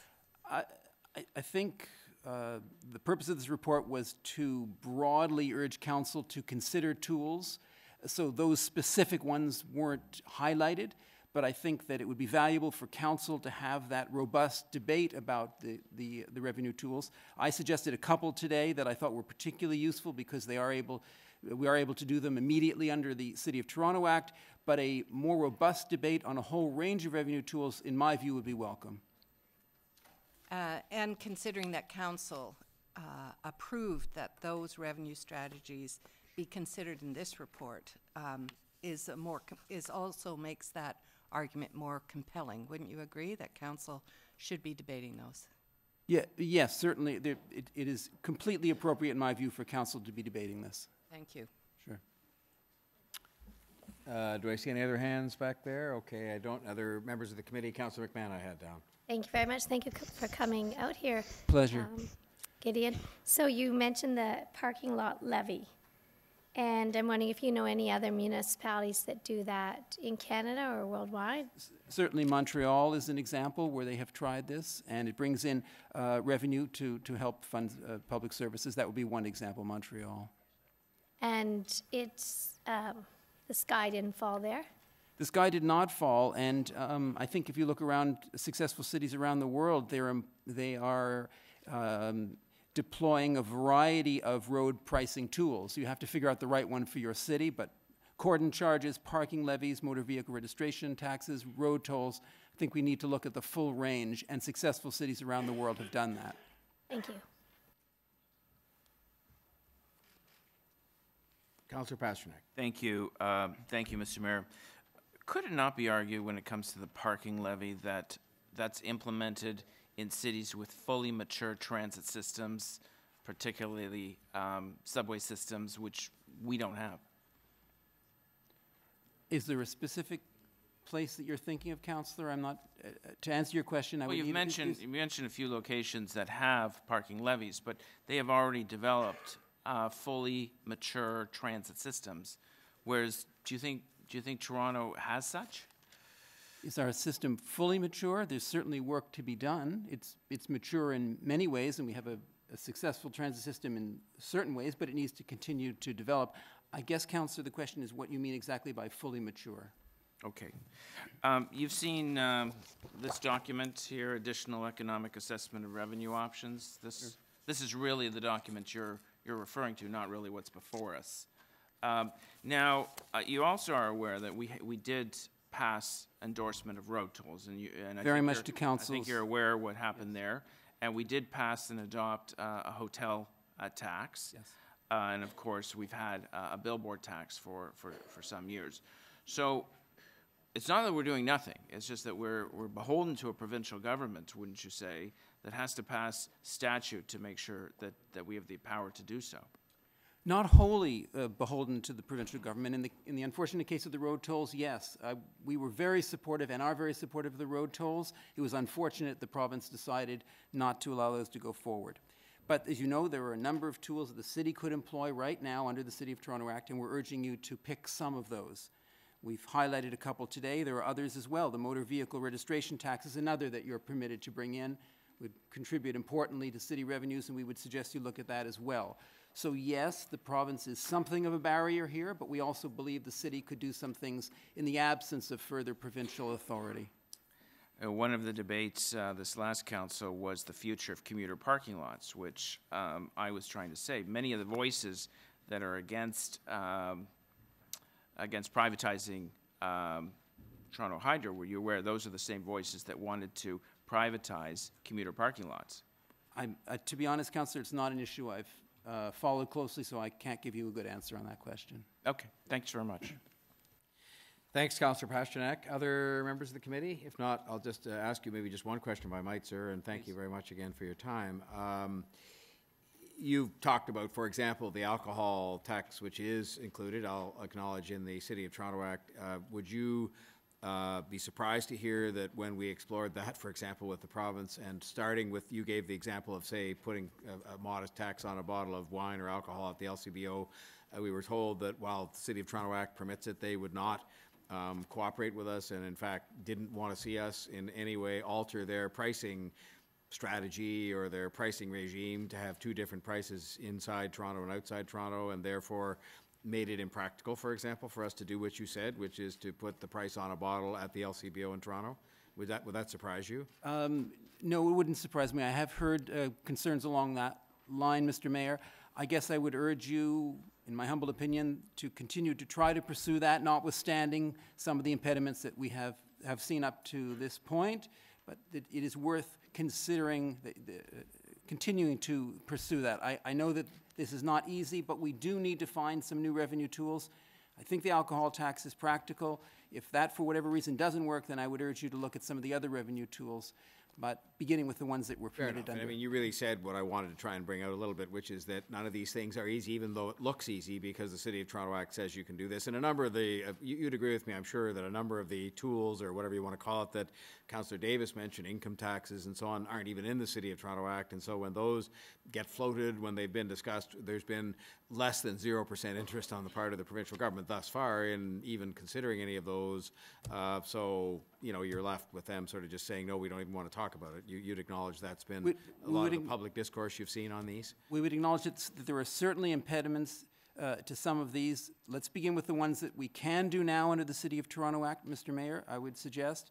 And the alcohol tax, notwithstanding the difficulties you've raised, is permitted, and I would say it's worth pursuing, along with the commercial parking lot. Just since you mentioned the alcohol tax again, the other way, of course, you could collect this is by trying to have a tax on a drink at a bar, and you'll acknowledge there that the way the HST and other taxes on drinks are collected, it's virtually impossible to have a city dedicated tax put onto a drink at a bar and collected, because the HST is not collected that way. It's estimated in Ottawa, and they send a check. Certainly, Mr. Mayor, and that's why we wouldn't suggest it on a bar-by-bar basis. That's why today I talked about the LCBO and the beer store. That's right.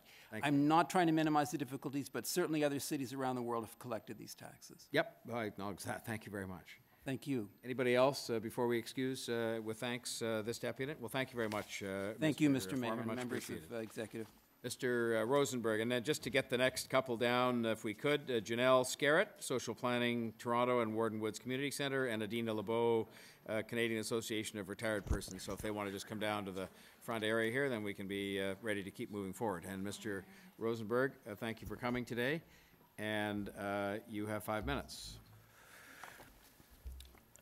Okay, I'm Michael Rosenberg, and I want to talk about how the issue of priorities and direction is being dealt with here. In the public consultation part, it's very clear. You have sentences like, prevailing sentiment among participants is that expenses can be better managed by establishing and following through on clear long-term strategic goals and priorities. And you have a whole section in the consultation part about balancing priorities. But in other respects, this has become lost. We went through most of last year where it became lost by being confused with a different set of concepts altogether. But in this report, it's becoming lost by being confused with the revenue question. The question of setting priorities is not the question of the size of government. At any given level of government or size, you can spend money differently than the way you do. So in fact, on the chart of the main options, there really should be an option D, which is maintain the size of government, do not maintain existing service levels. And we heard today's version of the you can't do that argument was you can't combine A and C. But in fact, you can combine A and C. You can have less of some things and more of other things while still doing B, which is maintain the overall size of government. That is clearly possible. And the fact that there was no option D listed here is a real problem. So yes, we have a bit of acceptance of the concept of setting directions and priorities, but once again, we're given a framework which actually doesn't include that as one of the options. So the absolute minimum that you can do here is add an option D, which would say maintain the size of government, but do not maintain existing service levels. And then to add onto the five branch chart that you have here, a 6, which would specifically talk about setting priorities as one of the principles. So if you did that, then you would actually have a report. So I would suggest that you actually refer this back to staff as you intend to, but with instructions to add those options for consideration. Because for some reason, we just haven't had that. We've talked a lot about principles, and we've talked a lot about directions and priorities, but the terminology has always been done in such a way that the question of priorities has been confused with the question of revenue or size of government. Those are two separate questions. And in the capital budget, you kind of handle them as separate questions in the sense that you prioritize all of the various things you could do in capital, and then you decide separately from that what is above the line and what is below the line. So you do, in the capital consideration, allow for the fact that regardless of the size of total spending, there is still a prioritization question. In the operating budget, you have done the exact opposite, and you have basically said that if the size of government doesn't change, it's a status quo. And you've used various other languages throughout time, and today it's the you can't combine A and C argument. But in fact, you can do that. Regardless of whether the size of government changes or not, you can increase some spending and decrease other spending. In fact, even if the size of government were to shrink, it's still possible that certain spending areas would increase. Conversely, even if the size of government were to grow, you could still be decreasing certain items. So it's certainly the case that if the size of government did not change, you could change your priorities and increase some things and decrease others. So I want you to specifically decide and recognize for once and for all now that that is an option and that the prioritization question exists separately from the revenue question, and to make sure that staff understands that and acts on it in giving you options that include that kind of option. Thank you. Thank you, Mr. Rosenberg. Pretty well bang on 5 minutes. Are there questions of the deputant? All right. Seeing no questions, I'll thank you very much for your time today. Janelle Scarrett, Social Planning, Toronto and Warden Woods Community Centre. And after Ms. LeBeau, who's next after Ms. Scarrett, is Sarah Klimenhaga. Okay. So, good morning. Good morning. Thank you for coming. You have 5 minutes. And thank you for the opportunity to speak with you today, especially here in Scarborough. It's great to see you all here. My name is Janelle Scarrett, and I'm a member of the Board of Directors for Social Planning Toronto and the Executive Director of Warden Woods Community Centre, which is a member organization of Social Planning Toronto. First, I want to take a moment to thank the City Manager, Peter Wallace, for his exceptional and dedicated service to the City, and we wish him well. Mr. Wallace has consistently provided evidence-based, straight-to-the-point analysis on city finances. He's pointed out a number of occasions the disconnection between the commitments that City Council makes to address urgent needs and improve the lives of Toronto residents and City Council's long-held practice of starving the city of needed revenue to make good on those commitments to create a better, fairer Toronto. In fact, the City Manager has left us with a parting gift. The long-term financial plan makes clear that Toronto City Council cannot continue on its current course of maintaining below-inflation property tax rate increases and rejecting revenue tools, unless it's prepared to make deep and damaging service cuts that will hurt our communities and, in particular, those residents who are already struggling in our city. It was startling to learn that in 5 short years, the city could face a $1.42 billion funding shortfall if it fails to alter its current financial path. Funding levels are already inadequate to support urgently needed city services. The impact is evident from long wait lists for affordable housing, recreational programs, and childcare, the underfunding of council-approved strategies and service plans, and the considerable inventory of unfunded capital projects. We simply cannot go on this way. On many occasions over the years, Social Planning Toronto has called on the Mayor and City Council to adopt property tax increases and revenue tools that would generate funding to support needed city services in accordance with council-approved strategies and service plans. We have called on Council to rethink its budget process by starting with Council's vision for Toronto, identifying its program and service priorities, costing its plans, and making decisions about how to pay for it in an equitable fashion. We have urged City Council to adopt an intersectional gender lens to assess the equity impacts of budget decisions. Community needs to be at the center of the budget-making process. Instead, the process has been dominated by arbitrary across-the-board service cuts, property tax rate increases that are insufficient to provide revenues that cover the costs of maintaining current service levels, and the use of unsustainable one-time reserve funding to balance the budget, and the over-reliance on the municipal land transfer tax, which requires red-hot housing markets in perpetuity. In the current budget process, meeting the urgent needs of the city, reducing inequities, and creating an inclusive city are far down on the priority list. The long-term financial plan makes clear that even in the short term, the city will be facing serious challenges if Council does not face up to the need for action to ensure adequate revenue levels to support critical programs and services. We urge members of the Executive Committee to adopt this report and bring the long-term financial plan forward to the full City Council for discussion and debate. The findings and analysis in the long-term financial plan are important and alarming. This is arguably the most critical report to come forward during this term of Council. It should not be set aside because it presents an inconvenient narrative in this pre-election period. All members of Council need an opportunity to publicly debate this vital piece of work and all of its implications for the future of our city and our life as communities.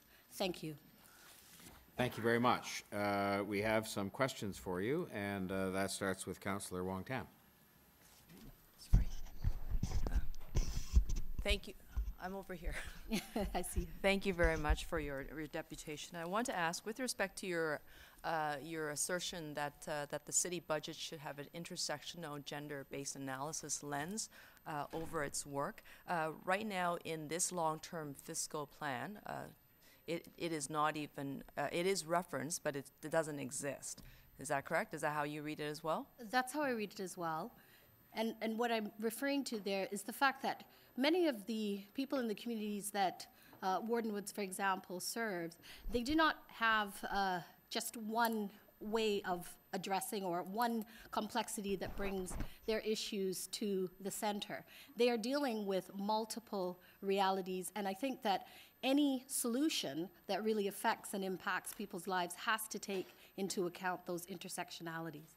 So therefore, if we are making decisions around the financial health of the city, recognizing that it will have service level impacts, it will have financial impacts on the residents, and some of the residents are perhaps more vulnerable, if we don't have the intersectional gender equity lens over any of the long-term fiscal strategies moving forward, over any of the budgetary decisions moving forward, this will have unequal impact on communities. That's correct? Absolutely. Those who are currently experiencing levels of poverty and disenfranchisement because of all of those different aspects of their life are going to be impacted even worse if we just take a one view approach or one perspective approach.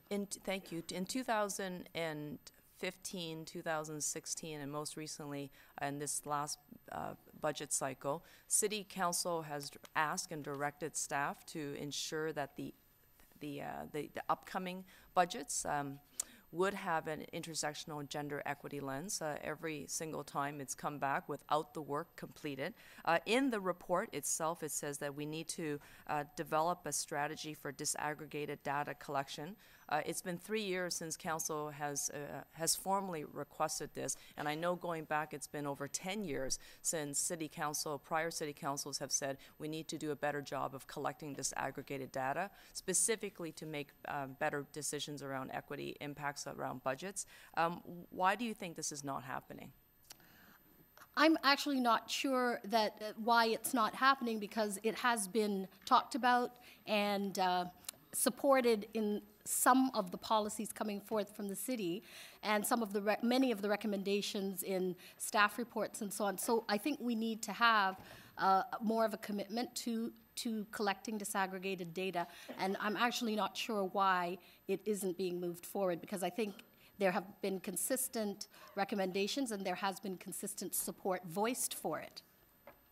And when we don't have the disaggregated data, despite years of Council asking for disaggregated data to be collected, what does that do for the decision-making process? We've just been just before us was outlined five or six streams of how we actually prioritize and make decision-making through a decision-making framework. And yet the one critical piece that actually helps us guide all of that is missing. What does that say about the decision-making framework that was just proposed in this report, and what we're trying to achieve, which is making sure that the service levels and the impacts are going to reach all Torontonians in an accessible manner? I think if you don't have information that is precise and specific to the groups that you're trying to assist and address their issues, then you're not going to have solutions that impact those groups in a way that is meaningful and effective. So the collection of the data on a disaggregated basis gives you that specific information about those groups, and I think that that is what is necessary in order to form solutions. We could not create one solution to fit based on data that's very general, because we wouldn't be impacting those who are most disenfranchised. We need to understand what their particular experience and issues are, not over the entire population. Thank you. You're welcome. Thanks, Councillor Wong-Tam. Councillor Davis. Thank you very much for coming and for your work. I thought I heard you say this report should go to council. Yes, I did. Yes, I did. I believe that it is important for council to have the opportunity to debate on the issues, to ask questions and to have that discussion, because it is one of the most critical issues that the city is facing. It is about how we're spending the money, what we're choosing to prioritize and spend the money on, and how we're generating revenue to finance the spending in the future. I note as well that in this agenda is a report Council did approve having, along with the financial strategy report, the multi-service plans and strategies report, which is also here as EX 32.9. You made reference to all of the various strategies that we've adopted to address the service needs and priorities for our communities. Do you believe that these service plans are important to implement? Absolutely, and I think that so does the council. So that was my next question. Well, it seems that that is the case, because from what I've heard, the council has expressed a commitment to these services and programs. What isn't there, according to this report, is the money to do it, and the know-how of where to generate the revenue to sustain those programs in the long term. So that's really what I think needs to be strategized about and figured out, and hopefully the will is there. Now we need to put the dollars behind it.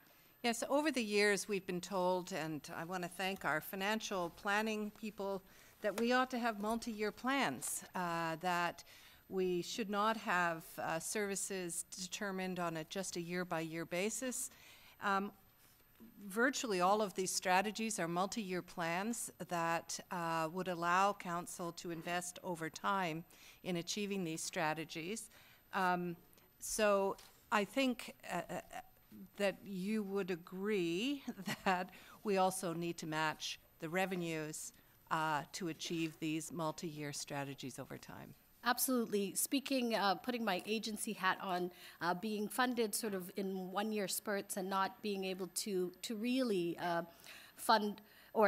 support programs and see the impact over multiple years is a bit of a challenge that we face in terms of adequate planning and service delivery. So we play a very, it's an interesting tightrope that you walk to try and get everything that impacts reported in just one service year. So it would be helpful to be able to look at multiple years, and I think just from a practical point of view, using that as an example, I think it would be practical for the city as well.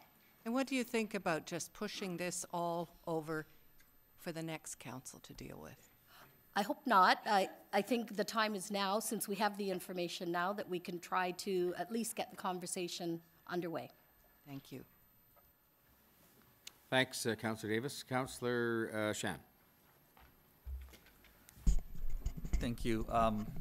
So you talked a little bit about community engagement in the budget process so that it becomes a little bit more reflective of the needs in the community. How important is having meetings like this in Scarborough, for example? I don't know if this is your first time deputing, to get people to hear, we talked about intersectionality as well. Racialized communities are highly concentrated in the Etobicoke, North York, and Scarborough areas. So how should the process be changed?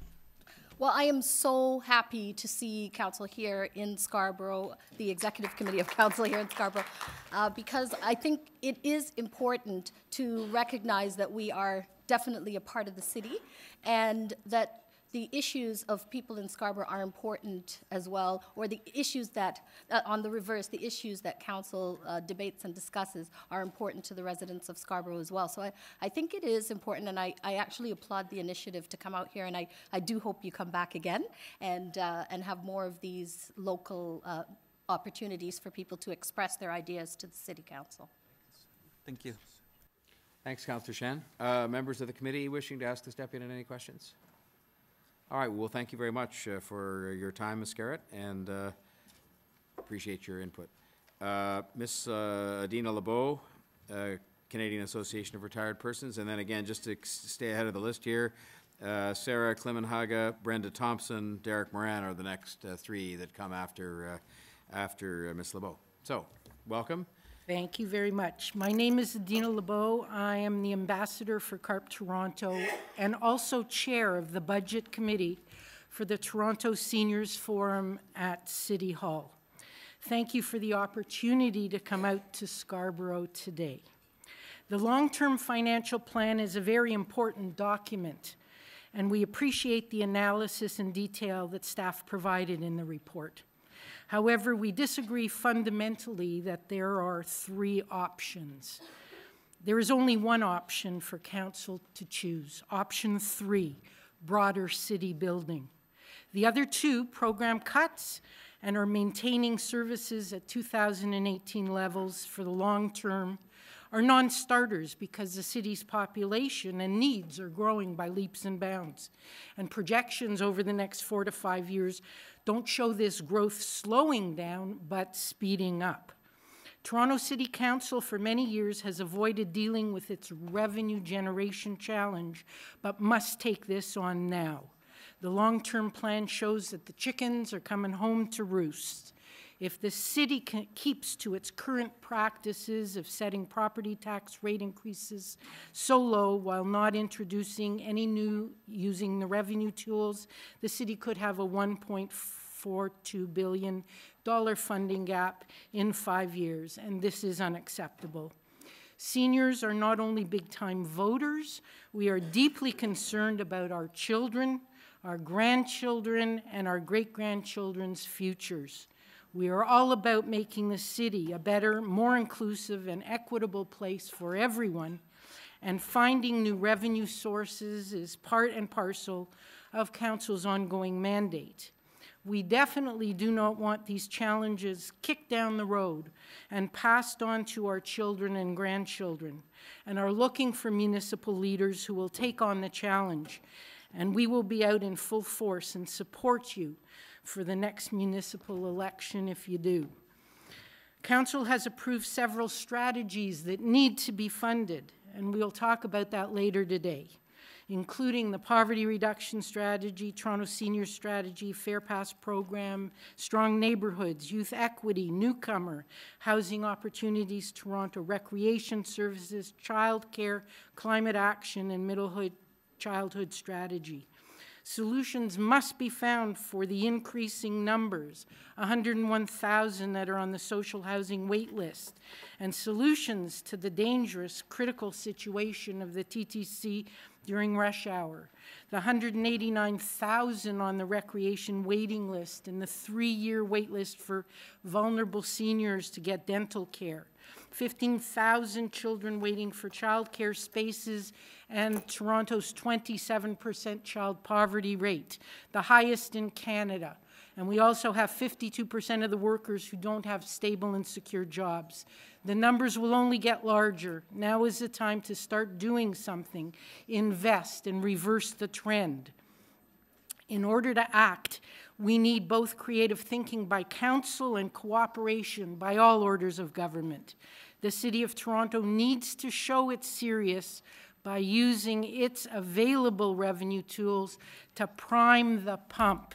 We have to ante up in order to get other orders of government to contribute their share.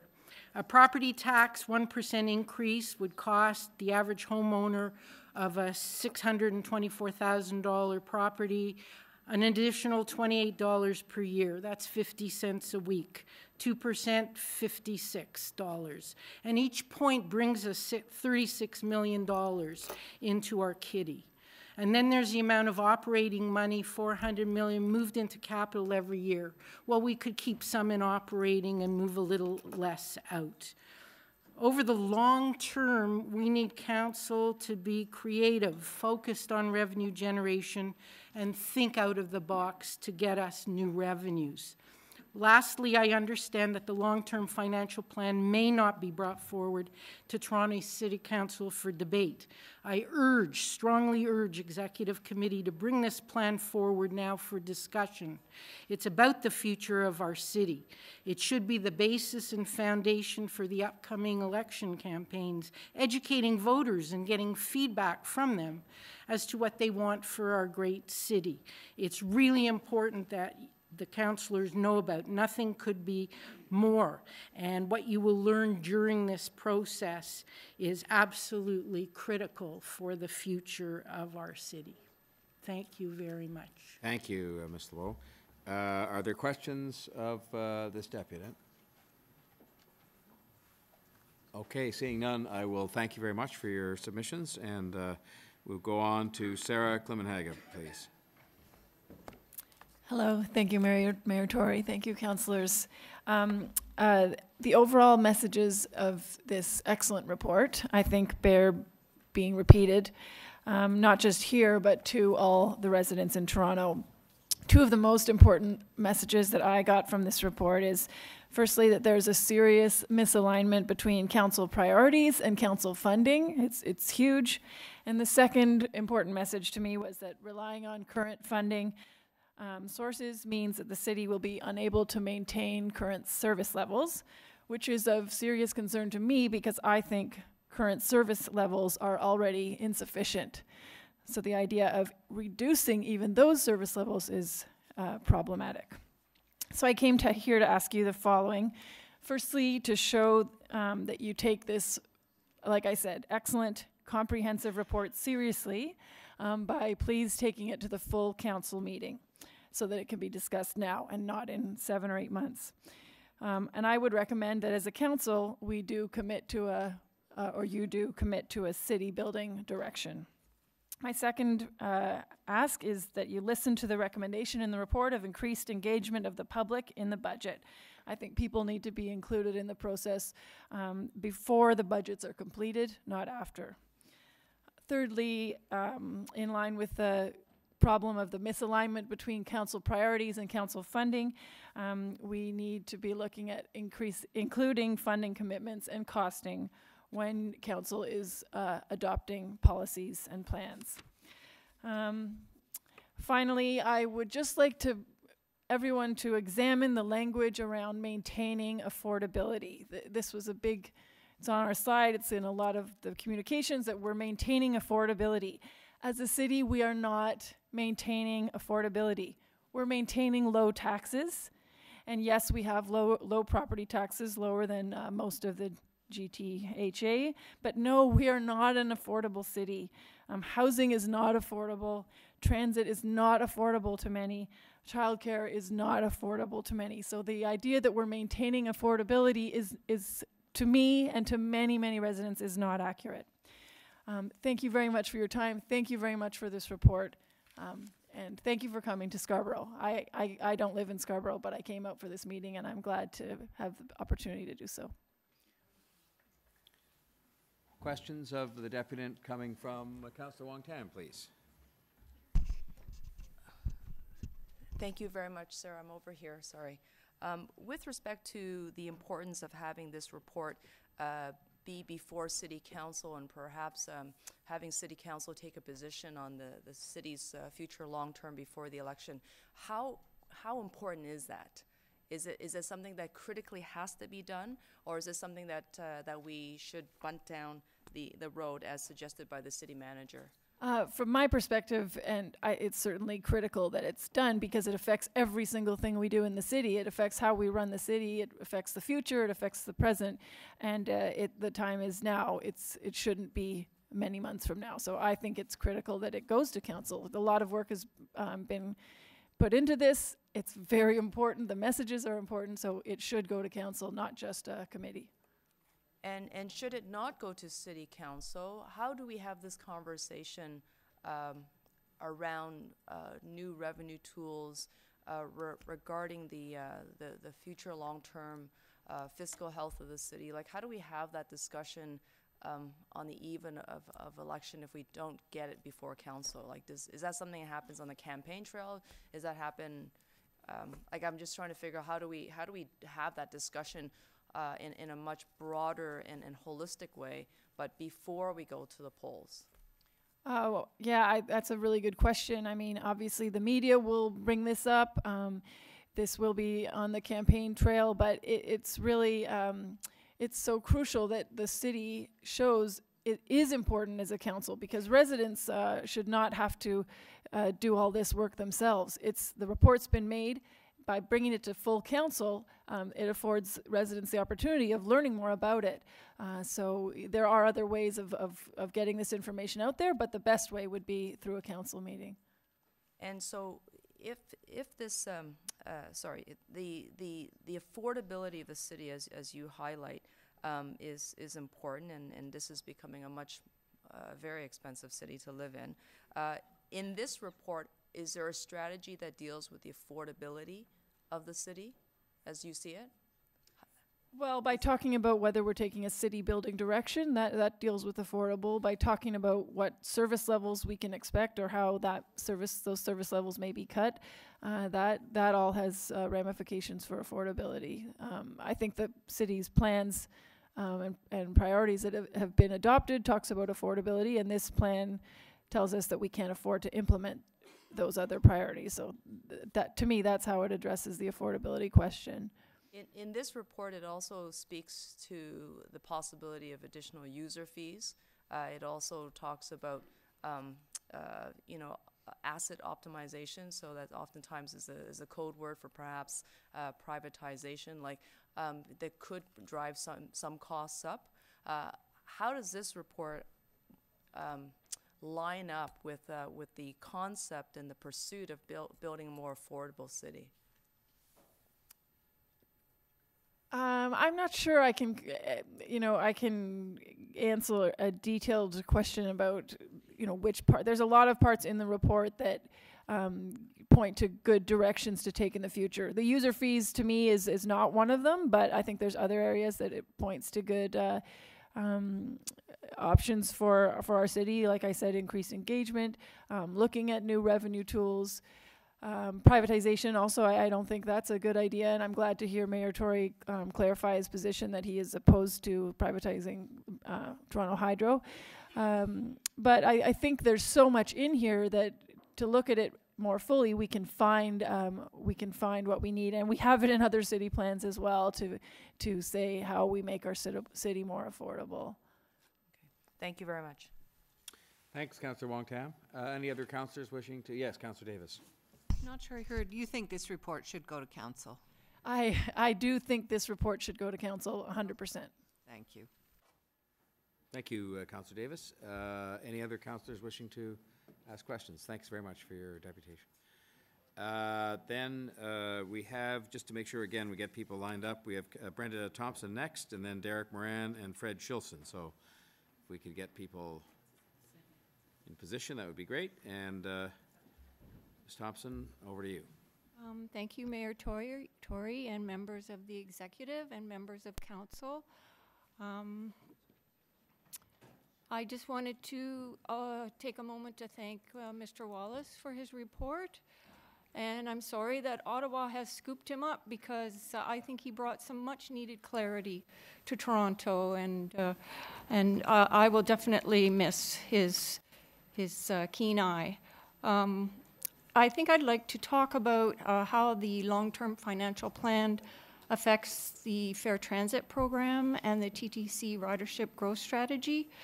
I think we also need to be confident that these are very positive initiatives, but we need to feel confident that they're actually going to be funded, that there'll be sufficient funding for them over the long term. Certainly with the Fair Transit Pass program, being a transit rider in Scarborough, I understand that there are some areas of Scarborough, especially along Eglinton Avenue East, where the average usage of transit is higher than the city average, but there's much lower access to jobs. And certainly a fair transit pass could improve that situation. Also, one of the realities of Scarborough is that if you're a low-income person and you need to get groceries, chances are you're going to be taking a bus. You're not going to have a 15-minute walk to a grocery store. Just for an example, I live close to Kingston Road. There's a lot of Toronto community housing on Kingston Road, but it's not within walking distance of a grocery store. You have to take a bus. Certainly with the ridership growth strategy, I was very happy to see that there was improvements to service on the Markham 102, but there's still a lot of overcrowding on the 17 Birchmount bus and also on the 54 Lawrence East bus. And this is happening at 2 p.m. in the afternoon or 10:30 in the morning. So I don't think we should have overcrowding in a city like Toronto. We have 2.8 million people. Almost half of them take transit. But there are much bigger cities than Toronto, Tokyo, Shanghai, where they have almost 10 times as many people. Why do we have overcrowding in Toronto? Certainly there's been a lot of work by TTC riders trying to get the province to fund TTC services, and they've also asked the city, the TTC Commission, to put more funding into TTC services.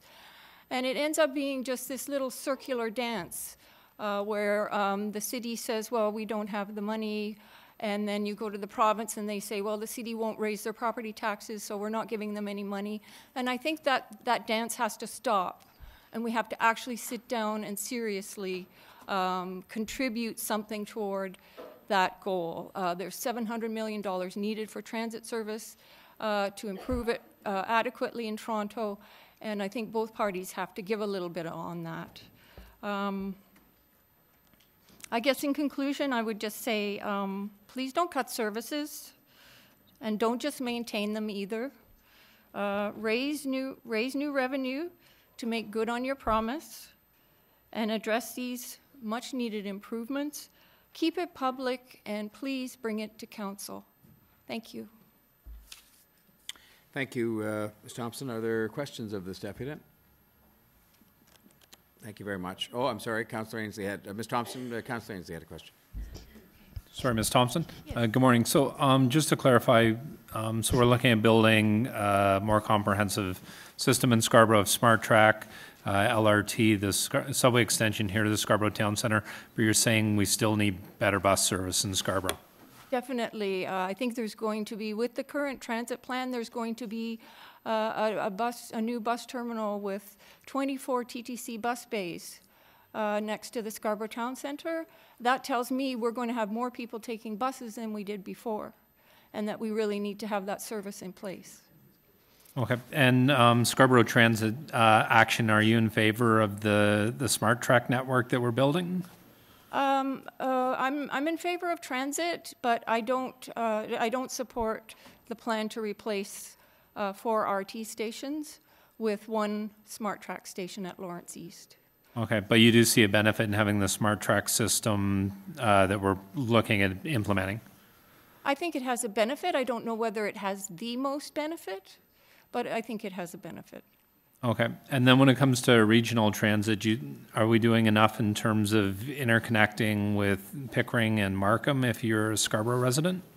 Certainly people would probably think that there could be more done. I tend to focus on local transit, so I don't have enough knowledge to be able to say. Okay. And then you mentioned that you live near Kingston Road. One of the things that the councillors in Scarborough, at least the Southern, myself, Councillor Hart, Councillor Crawford, Councillor McMahon are looking at is a bus route right along Kingston Road. Yes. One bus route basically from Pickering down Eastern Avenue. Would your organization be supportive of that? Yes, we definitely would be in support of that. Okay. All right. Thank you very much. Thank you, Mayor Tory. Thank you, Councillor Ainsley. Other questions? Maybe I could just ask a couple, Ms. Thompson.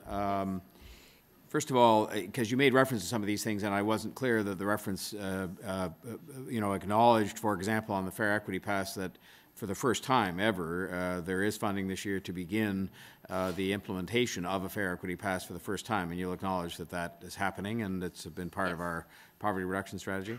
Yes. All right. And then the same, you've talked about the shopping example, and you'd acknowledge, I'm sure, that the hop-on, hop-off transfer is meant to precisely address some of the kinds of people you talked about who have to take the bus or choose to take transit. We'd like them to choose to take transit to go shopping, and that if they can do their shopping within, say, the 2-hour window that's likely to be picked, that this would allow them to do that at an attractive cost. In other words, they don't have to pay twice.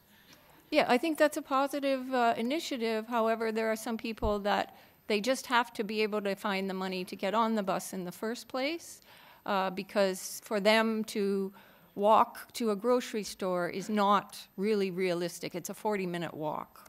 so. Yeah, but allowing them to get on transit on I'll call it a preferred basis over that 2-hour period is going to be helpful to those who may not have a 40-minute walk to the bus. Okay, thank you. Those are my questions. Thank you.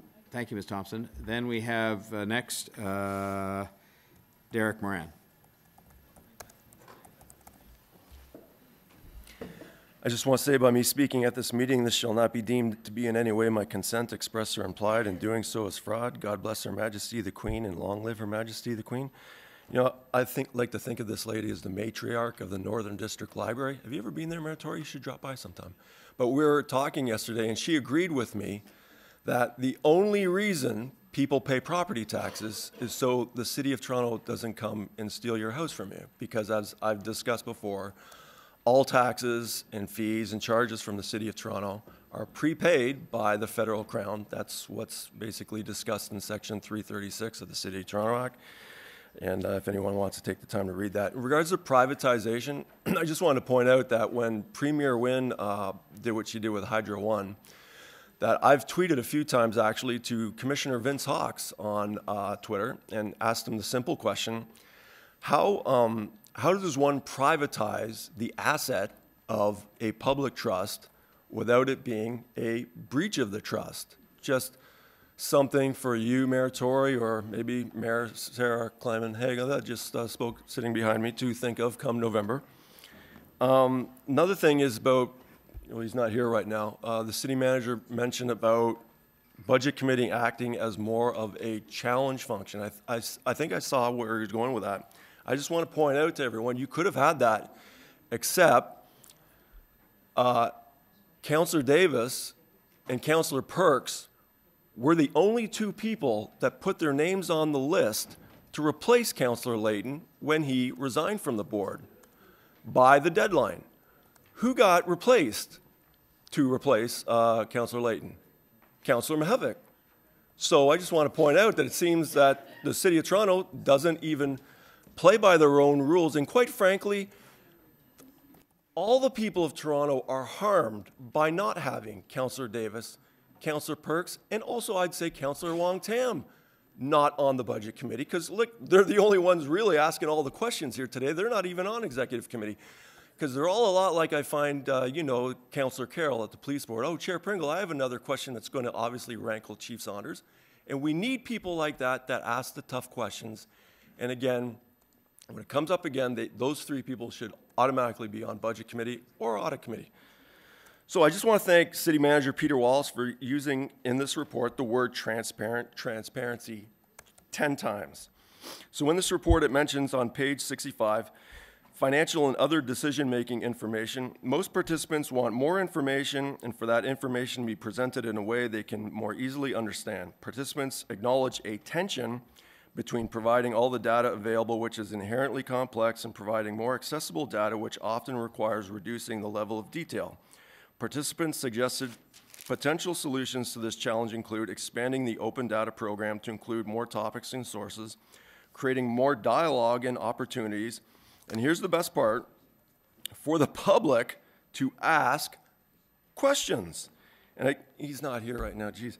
I just wanted to again thank, before he leaves, City Manager Peter Wallace, who, not many people know this, answered Miguel's simple question that Miguel had for him at that initial Toronto Parking Authority meeting because of that whole, you know, the OPP is investigating thing.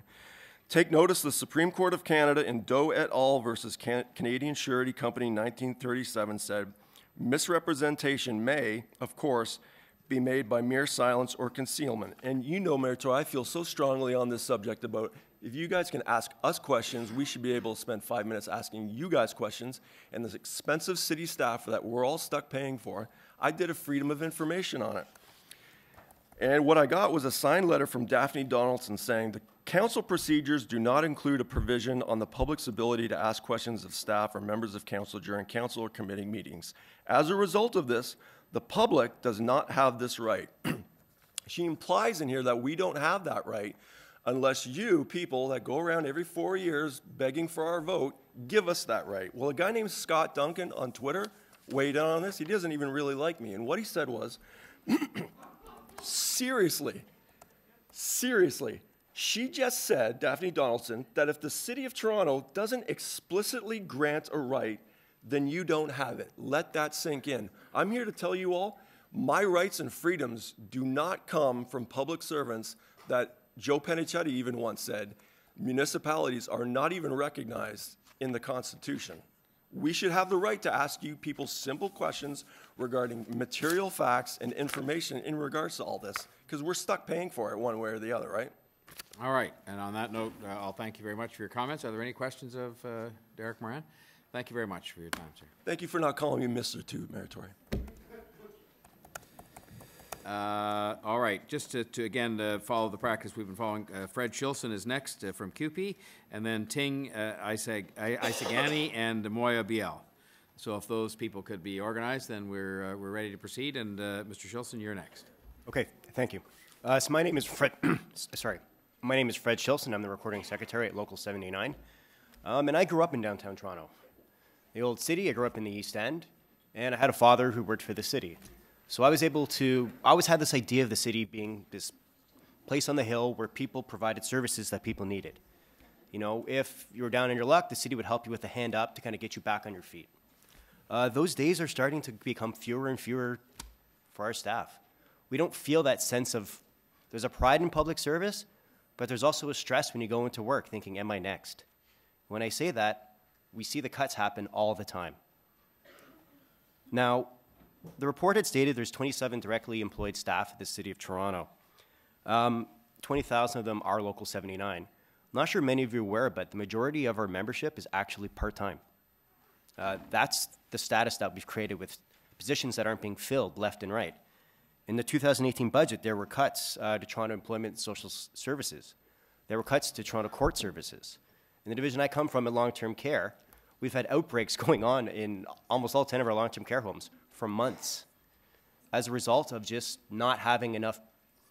We have the staff there, but we don't have them on shift. And that's a decision made by the city. Our service levels are decreasing. We have high wait times in childcare, long-term care, social housing, just to name a few. I'm going to give you an example of gapping, because some people here in the audience might not know exactly what that means. At the beginning of the year, the city employs employee A and employee B, and throughout the year, employee A, say in June, decides, you know what, I don't want to be here anymore, and they leave. Now, instead of the city hiring somebody to do the work of employee A, the city says, hey, employee B, you're going to do the rest of that work, and the city saves that funding. That's an example of gapping. We're seeing that happen all over, in every city division, all over the place, and it's creating massive, massive stress for our membership. That's why you're seeing higher instances of sick time being used, higher instances of benefits getting used because people are getting sick, they're getting stressed out, and they can't do the work.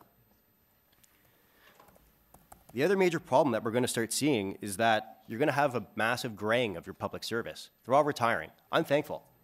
I'm 32. I've been at the city since I was 16. But I'm a variable compared to everybody else. Most of our membership is in their 50s or close to 60 with almost 30 years of service. They're all going to retire, and there really is no plan for the city to turn around and hire all these people to all these positions that we really need them to do if you want to keep the service levels up to the standard that we deserve. The other major thing that's happening is, you said it earlier, that we're relying on a tech change. But in a lot of our divisions, there is no budget to actually train our people in the newer technologies that are emerging in the work they do. When people get deleted in some circumstances, the city hasn't kept up on the training that they need. So what happens is they don't have the training, so they go to do the test, and they lose the test, and they fail the test, and then now they're out of a job. That's a problem. With a growing demand on tech, we should be at the forefront of making sure people are, capable and able to do the work, and that's an onus on the employer to provide that. With regard to the assets, the city can't keep budgeting off the backs of our membership. We've seen this happen all the time. For the last couple of years, we've seen cuts happen, and the cuts happen to the public service over and over and over. With Toronto Community Housing, for example.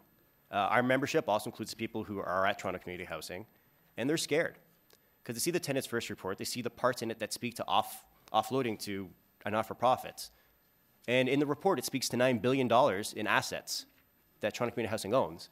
It also speaks to optimizing those revenue assets. So our membership obviously has significant concerns as to what that entails and what the city intends to do with those people who are actually in those public housing units. Are they going to be renewed? Are we going to see the a gentrification of these neighborhoods where they've grown up, they've established ties, and now they're being forced out to another neighborhood, and they're told they're going to come back, but most of them actually don't come back. That's the reality we're hearing from our people who work in Toronto community housings. Lastly, one thing we do want to stress is 7A wants to be a partner with the City of Toronto and especially Council. We are the sole bargaining agent for almost 20,000 of your employees. We understand that we have a significant relationship, and significant one, with Council. We want to approach the table, though, as partners, not to help. So when there's something happening, you call us, so we can say, hey, look, we can notify our membership. We have ways of addressing them in a way that might diffuse some of the tensions that might come up. And it's frustrating for us when you go through this report, in the very back of it, it names all the lobbyist corporations that have come, and not one of the city's unions is consulted. It doesn't make us feel like our input is valued, nor is our opinion or experiences. Thank you. Thank you very much, Mr. Shilson. Are there questions of this Deputy Councillor Davis and then Councillor Wong-Tam? I just wanted to ask, there's a recommendation in here, and I'm trying to understand what it means, and I thought you might have some idea. Set more strategic labor relations objectives across all city divisions and agencies. Do you have an idea what that, I know what I think it might mean. I think I understand that it means that the city is going to be coming hard at us in 2019, and that's what I'll say at that point. Okay, that's kind of what I thought too. The other thing is that there are recommendations in here for more P3s and contracting out, and sometimes it's couched in words like efficiency and modernization. What does that really mean for the people who work at the City of Toronto? I'll say for us, it also speaks, there's a part in it that directly speaks to our IT department at the City of Toronto, and specifically outsourcing it. So we see that, and then we see words like efficiencies, and we start seeing other tie-ins to it, and we start thinking of the Napa auto deal that happened a few years ago, and we start looking at other ways where the city's going, hey, look, there's people lurking around the edges here, and our members see it. They speak to the contractors. They know what's going on. So they're very fearful and cognizant of the fact that people are out there angling for some of these positions, and we're going to be vehement in our 100% push back against any contracting out that happens to our membership. Right, but you see in these directions more job loss at the city and more contracting out potentially. We definitely do, and we would wholeheartedly support council on option 3. Thank you. Maybe I would just add one last question. The services that you provide through QP 79 are generally, well, many of the core services. And I guess when you've just said you support option 3, that it is a vision for the city that actually delivers those services at either current or expanded service levels. Would that capture the position of your union, and that you have an interest in building the city? 100%.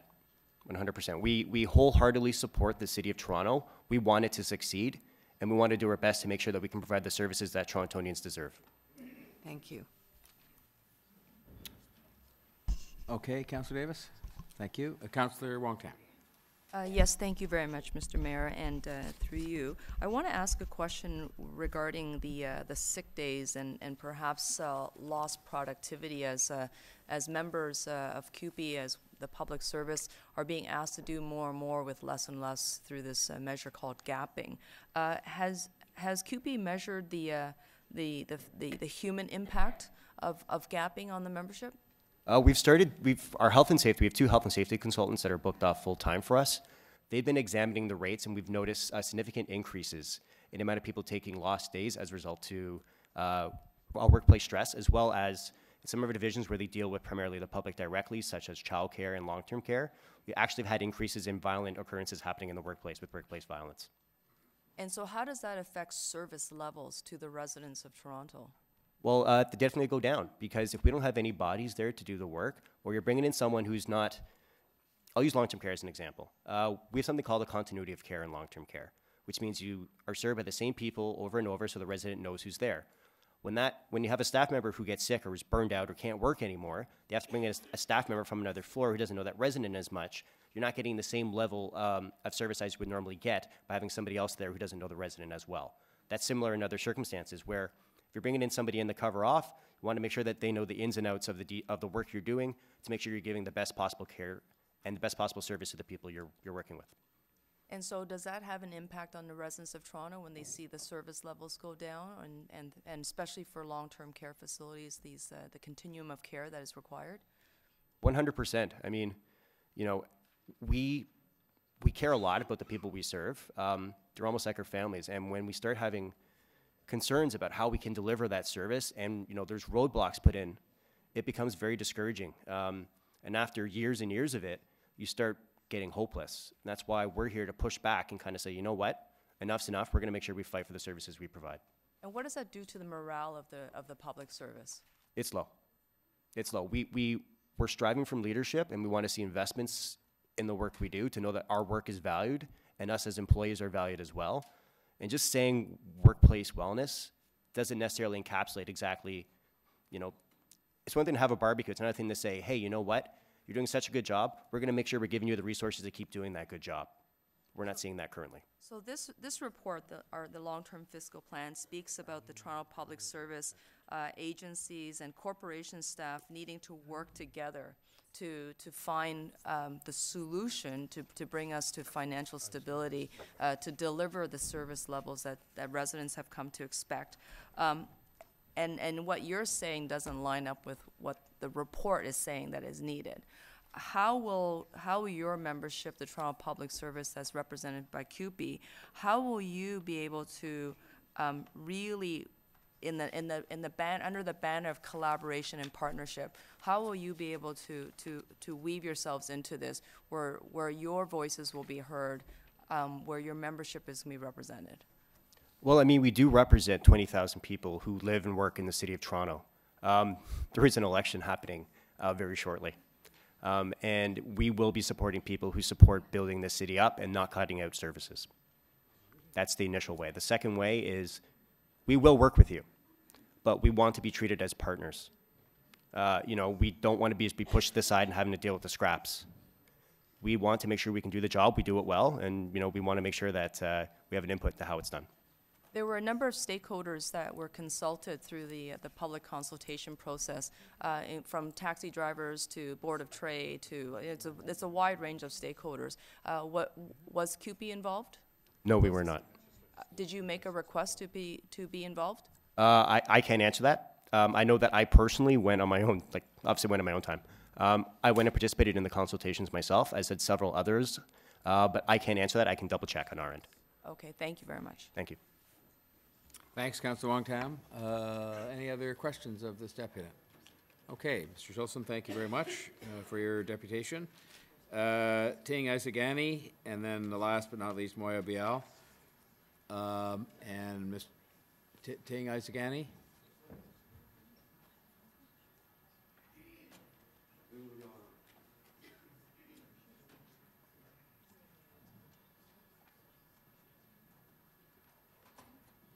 Sorry.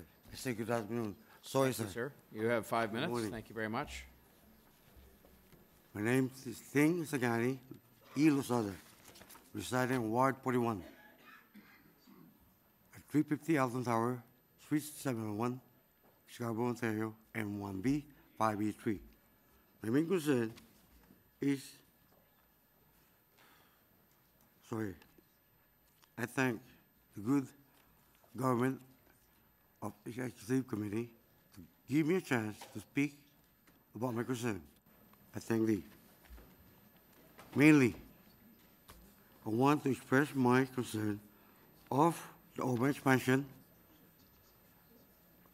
of our subway to staff from Kennedy Station,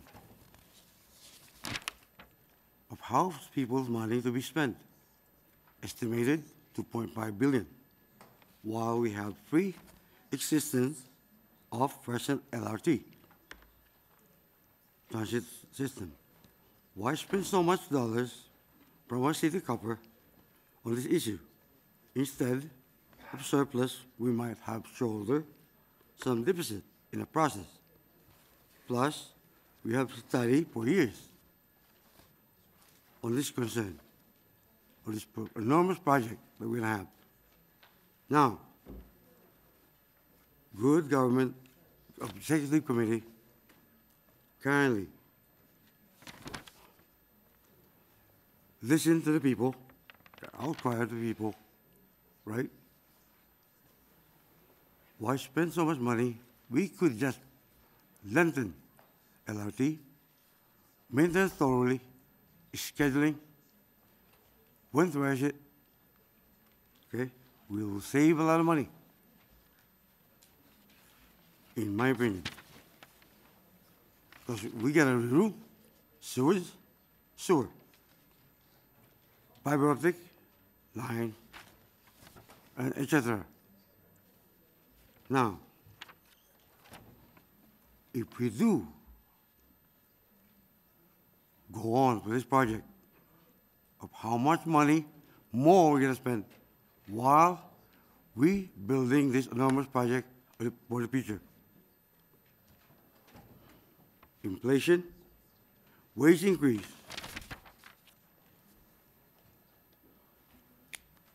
that's all my good government I could express. It's only a concerned citizen that I am.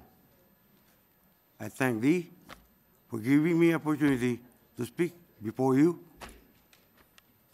I bid farewell. Thank you. Thank you for being here, sir. Any questions of the deputant? Thank you very much. Thank you very much. much. Appreciate it. Good day. Moya Biel.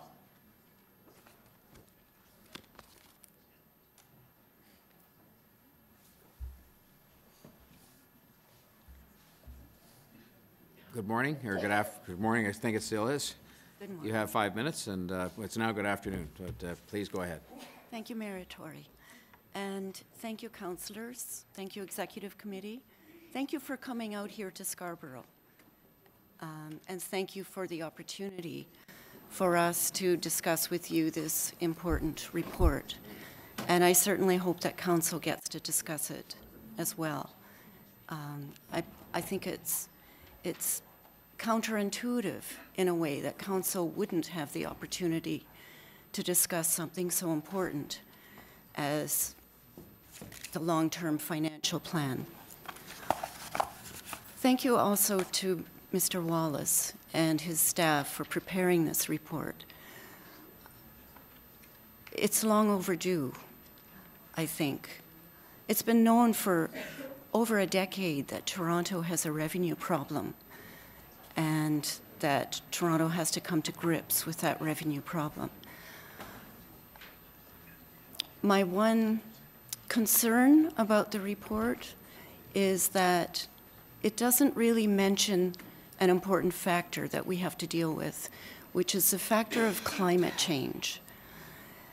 And I think that it's there in the background in terms of the reference to environmental issues, but I understand that back when David Miller was mayor of the city, council made a decision that policies and decisions would be examined through the lens of climate change. And I think it's really even more important now, considering what we've seen over the course of several years with an ice storm, with floods. You wonder what's going to happen next. And I really believe that council has to take an expansion view for our city. We have to expand our revenues and we have to expand our services. Because I feel that if we don't do that, Toronto will not be resilient. Toronto will not be able to deal with the factors that it's dealing with. Another, for me, in watching, being a somewhat avid council watcher over the last years, I think this report is really important in terms of what it brings to council, what it reinforces about the need for more information, for council to make decisions on the basis of information and evidence and study. I feel that in looking at the long-term revenue issue, the long-term financial issue, it's also really important for council to really manage the funds that it has at present wisely. And I feel that there have been shortcomings in how council has managed the money that it has. I feel that it appears that council has made important decisions, most particularly around transit, without the benefit of information, without the benefit of evidence-based planning. For example, there was a decision made for the Scarborough subway extension without the benefit of a cost-benefit analysis, without the benefit of a comparison between the other options that had been considered and approved, even without the benefit of a comparison of whether that was a better decision over the service that it is meant to replace, the aging Scarborough rapid transit. So I feel that in light of climate change and in light of issues such as congestion and our soaring greenhouse gases, I remember when Mayor Tory went to the Paris Climate Change Conference, you came back and you said transit is key. And I think the transit decisions have to be reassessed. I really think that in managing the funds that we have right now, the Scarborough subway extension is the wrong decision. Compared to, for example, the Eglinton East LRT, which could be built so much more quickly, at less expense, and could help 29,000 people immediately who live in our priority neighborhoods in Scarborough. Similarly, the plan, I think Smart Track is a fine idea, but to replace the 4 stops on the Scarborough RT that are going to be shut down by the Scarborough subway extension, and trying to replace that with a stop at Lawrence East, it's taking away rapid transit for over 16,000 people and putting them on the buses. Wrap up, because we're just... I'm finished. Thank you very much. Thank you very much. Are there questions of the Deputy Councillor Wong Tam? Yes, thank you very much, Mr. Mayor, and through you, question to our deputant. The city manager outlines the 5 key principles in the decision-making framework. One of them is the value for money concept, and make sure we improve that. But City Council has, on numerous occasions now, deliberately voted against seeking information to determine whether or not a project, a capital project of significant cost, is going to deliver residents of Toronto value for money. How would you reconcile what is being proposed to us in this report, that we should seek value for money, and then City Council going out of its way to vote against value for money requests? It's astonishing to me that council actually voted against value for money assessment. Council had the opportunity to ask its own Auditor General to perform that function for it, and it's astonishing to me that it did that. Council should not have done that. Council should use all the tools that it has at hand in order for it to exercise wide stewardship of the revenues that it is asking its citizens to contribute. So as part, and council, I understand, has also voted against prioritizing its transit decisions, which I think is also astonishing. So I think for council to have the benefit of discussing this report, that I think will change will hopefully change some of the practices. I really feel that council needs to have all the information that it can have access to make these important decisions. The principles outlined in the decision-making framework are simply guiding principles. It's not suggesting that we recalibrate how we make these business decisions. They're saying if you want to use these principles are there to help guide your decision-making. In every single report that has fiscal impact, there usually is some detailed information about what the cost of a particular item that's before council for discussion. Would it be helpful for us to build in the value for money proposition or auditing tools into the reports every time we do a fiscal statement, a financial impact statement? So therefore, we don't have to ask for it, it just becomes deal standard. You would think that it would be a best practice. That would be stronger than just having some principles guiding us to decision making. It reformulates the way we do government. Well, would you agree? Yes, I mean, and yes. would you support that then? Certainly. Thank you. Thanks, Councillor Longtime. Did I see Councillor Davis's hand up? Yeah. Okay. Thank you very much for coming and speaking to us today. One of the other areas of transit policy we've made without good information is we voted as a council to pay all the 100% of the operating costs of all of the new LRTs. And I'm not sure that we've accommodated that in this plan. I'm going to ask that. Do you think that was a wise decision in the absence of an understanding of what the fare integration is going to mean for our city? Well, I actually think that Toronto should be maintaining the building, the operations, and the maintenance of transit in the city. And if that means it has to pay for it, then so be it. The actual operating costs, which is the degree to which the provincial government may subsidize those operations, is a different question, I think. Not whether we should operate. I guess my question is, it's got to do with whether or not that was informed to agree to pick up 100% of the operating costs without understanding what the provincial revenue might be, when we still have in place the very early master agreement that goes back to, I think, 2000 and what year? 12? 10? Well, I don't know what to say, to be honest. I think that the province certainly has to provide a greater share of the funding. I mean, the whole GTA is expanding. We've got out in Ajax right now the whole new city of Seaton being built.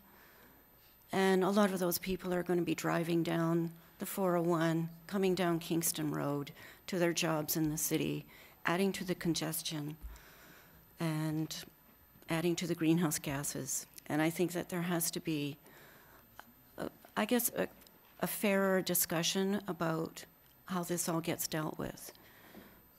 And I think that it is maybe one of those regional issues that the report points out in terms of... Right. Yeah. In terms of having the provincial government take on and recognize those regional costs. Yes. Do you think it would be reasonable for council to debate this issue and to potentially take a position on this before the provincial election? Yes, on the basis of much greater information, including information about the actual costs, or the then known costs, at 30% design stage of the Scarborough subway extension. Right. Okay. Thank you. Thank you. There many of us agree with you on that. Thank you, Councillor Davis. Anybody else questions of this deputant? If not, we'll thank you very much for your time. Thank you very much. Appreciate it. Okay. That would then bring us now, if we can have our staff, we can at least get a start on questions of staff, because I'm sure there'll be a fair number of those. And So I'm happy to take a speakers list from the visiting councillors first. And I see Councillor Perks' hand up there, and Councillor Wong Kam, Councillor Davis. Okay, so we can't see them. Where'd they go? Where's Josie? Josie? Peter's still hiding. so These Mr. Wallace chairs and are too tall. Mr. Frag. You have to stand. All right, up. so Yes, they're way just give Mr. Wallace a chance to get to his chair, and then Councillor Perks is up first.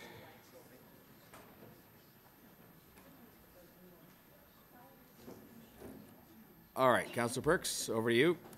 Thank you, Mr. Mayor. To the city manager, I note on page 3 of the appendix, the longer document, there are a number of bullet points. The third one is the gap between service commitments and revenue. I want to quote what you say here. There is a growing gap between the levels of spending required to meet council's directions and available funding. So this isn't a matter of we inherited some problem at amalgamation and we haven't paid it down. It's an actually year by year, the gap between what we bring in and what we want to pay for is growing. That's correct. The gap is at least partly driven by the desire of council to expand services. So this isn't some historical problem. This is a problem that has actually got worse in the current term of council. There is an historical problem, and what has happened, though, is that council has recently decided to address much of the prior underinvestment, and that is increasing the gap between council's aspirations and the funds available to pay for those aspirations. So it's increasing the gap. Thank you. I wanted to make sure I understood something. When you were talking about the size of that gap, you gave out two numbers, 900 million operating and 1.4 if you include the capital, and you referred to it as cumulative. I want to make sure, though, that I've read the chart that you attached. That's the 900 and 1.4 are the actual annual gaps when we get to the 5th year of your forecast. Is that correct? They won't actually be the annual gaps because that would presume that the gaps weren't closed in any given year. They will, in fact, be factually closed. But the gap between, the way to understand this is not in absolute terms, but in relative terms. Yes. It's, the modeling is all relative. Under those assumptions, however, over a period of time, there would be a gap between what council had wanted to pay for and what it could pay for on the order of $1.4 million. 1.4 billion. 1.4 billion. And, but that would be 1.4 billion that, I understand that it's notional, but it would be 1.4 recurring every year. Yes. Yes, that's Yes. what I was trying to get to. Thank you. At the end of the 5th year, yes. At the end of the 5th year. You've raised a number of issues in a number of places, the suggestion that the executive committee should have certain new responsibilities. On page, I think it's, hang on one second, 13, you have a couple of bullet points about them setting directions and priorities for the city. The second of which you say that it's imperative that the vision integrate expenditures and revenues. Beyond this, the Mayor and Executive Committee could have broad scope to determine and modify the combination of programs and strategies. I'm just wondering, did you review that suggestion against Section 22, sub 1, sub 8 of the City of Toronto Act? It states that council cannot delegate the power to adopt or amend the budget of the City of Toronto. There's no planned governance change embodied in this report. What we're actually asking for is City Council to take on what we believe is properly the mandate, executive to take on properly the mandate, which is to integrate and think more strategically overall. It is not, there's no contemplation of taking authorities away from broader council. As you point out, that's defined in the City of Toronto Act. So all of the stuff that in terms of setting those priorities would be recommendation to council in the model you're discussing here? Yes, a recommendation that City Council and City and Executive can use their existing authorities more efficiently. On page, it's either 23 or 24, you'll have to forgive me, I'm working electronically and PDFs don't number the way you do in your report.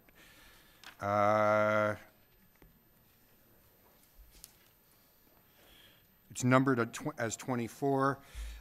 You, at the top of the page, there's a suggestion that we pursue targeted reduction of staff positions across the city divisions and agencies. Which is it, targeted or across? It is targeted, but against a range. So this is a critical point, and it was made earlier by a deputant around priorization. Priorization is absolutely critical. Any reduction should not be done on an across-the-board basis. They should be done on a targeted basis, but it should be against a range or whatever are seen to be lower priorities.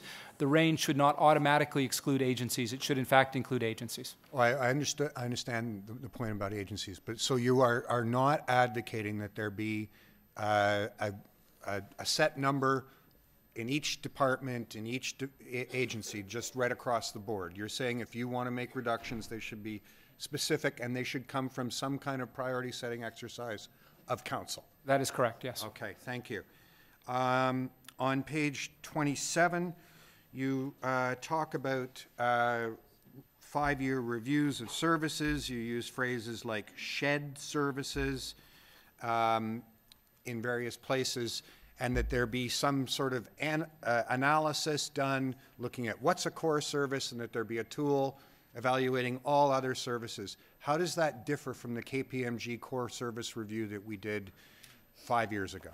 KPMG core service review was relatively unsophisticated. It simply considered whether or not something was core or not, and then made a series of... No, actually, it did have further tests beyond just whether it was core. I agree. Okay. This is intended to make an evergreen testing of the services, to see if the services are in fact still required and if they are delivered as efficiently as possible. And so you want something that was more robust than the KPMG. How much did we spend on the KPMG study? No idea how much we spent, but there's no reason why this needs to be done externally. Oh, that's interesting. How's my time? Oh, I'm over. Thank you very much, Mr. Mayor.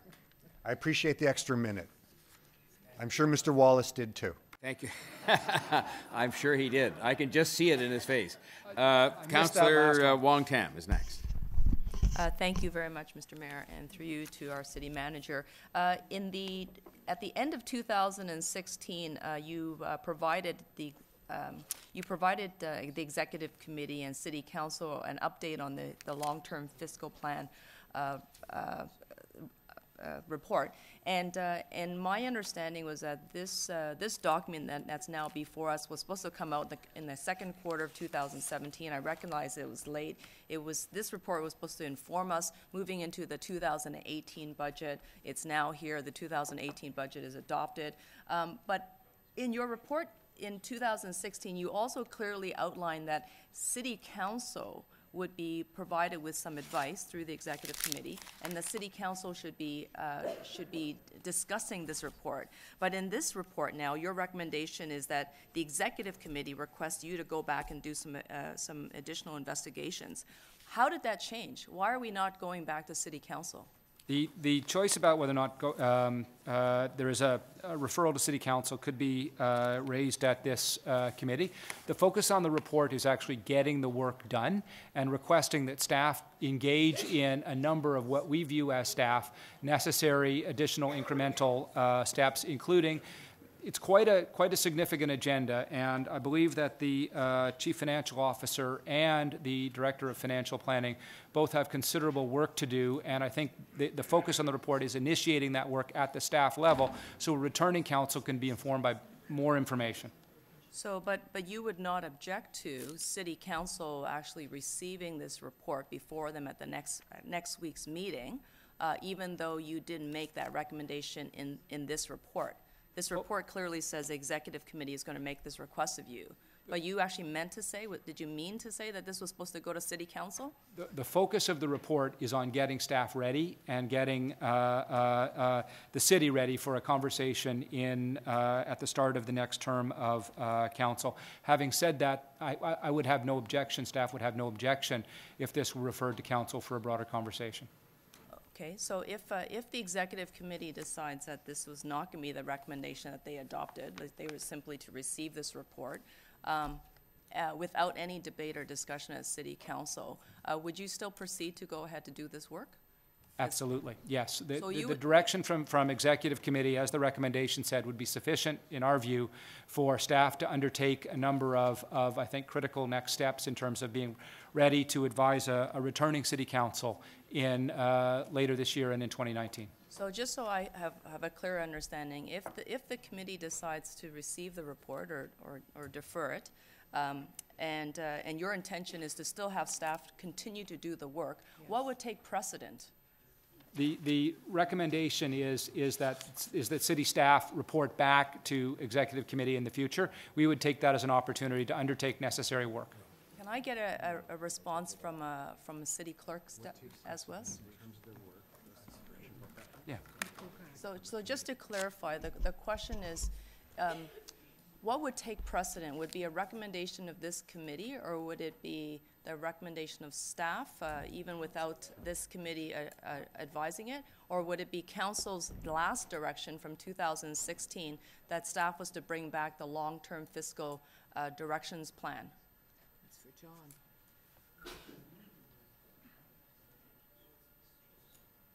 To council. You're supposed to bring this. And this is a question of the clerk you're asking? Yes, Mr. Mayor, I think this is a question of the clerk.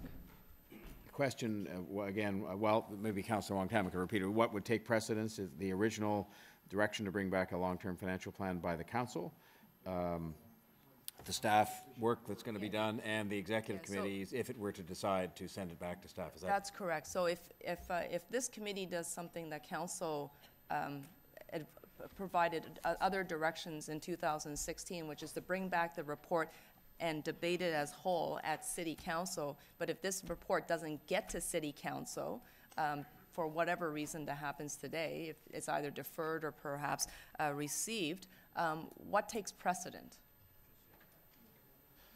Mr. Chair, I think I should draw to the committee's attention that all directions that are made during a term of office do not automatically carry over to the new term. So it would really be up to the city manager to assess the situation and decide when and how the matter would come back before committee or council. Then that opens up another question for me. If this city manager is saying that the report will come back even without the executive direction, that his intention is to bring back a fuller detailed long-term fiscal plan report in the new term of council so the new council can make decision, you're saying that that may not necessarily happen. It may not survive this cycle. Is that correct? Well, Mr. Chair, I guess all I'm pointing out is the rule and the procedures which say that council directions expire with the end of the term. It's very often city staff understand that matters have been discussed in the previous term deserve a report or require a report in the next term, and they rely on their own assessment of that situation. But so I can't predict what the city manager might do in the new term. And this may not survive this city manager, but the intent here is fairly straightforward. It is through this executive committee to request that staff undertake what we feel is some necessary work in order to provide and inform significant decision-making at the start of next council. Would it not make sense for us to ensure that this report and all the good work that went into building this report survive this city manager as well as this term of council? Why delay this? There's not a lot that's new in this report. Why would we delay this work until the new term of council? And I'll make that your last question because we gave you're asking procedural questions, so we gave you an extra. Thank you very much. And just to be clear, though, there is no delay implied. The direction we're asking for is to initiate this work from this point going forward. Thank you. Thank you, Councillor Wong-Tam. So let's just check time here. It is 12:28, and so I think with your concurrence, we will adjourn for lunch, and we'll be back here at 1:30 and resume questions to staff at that time. Thank you very much.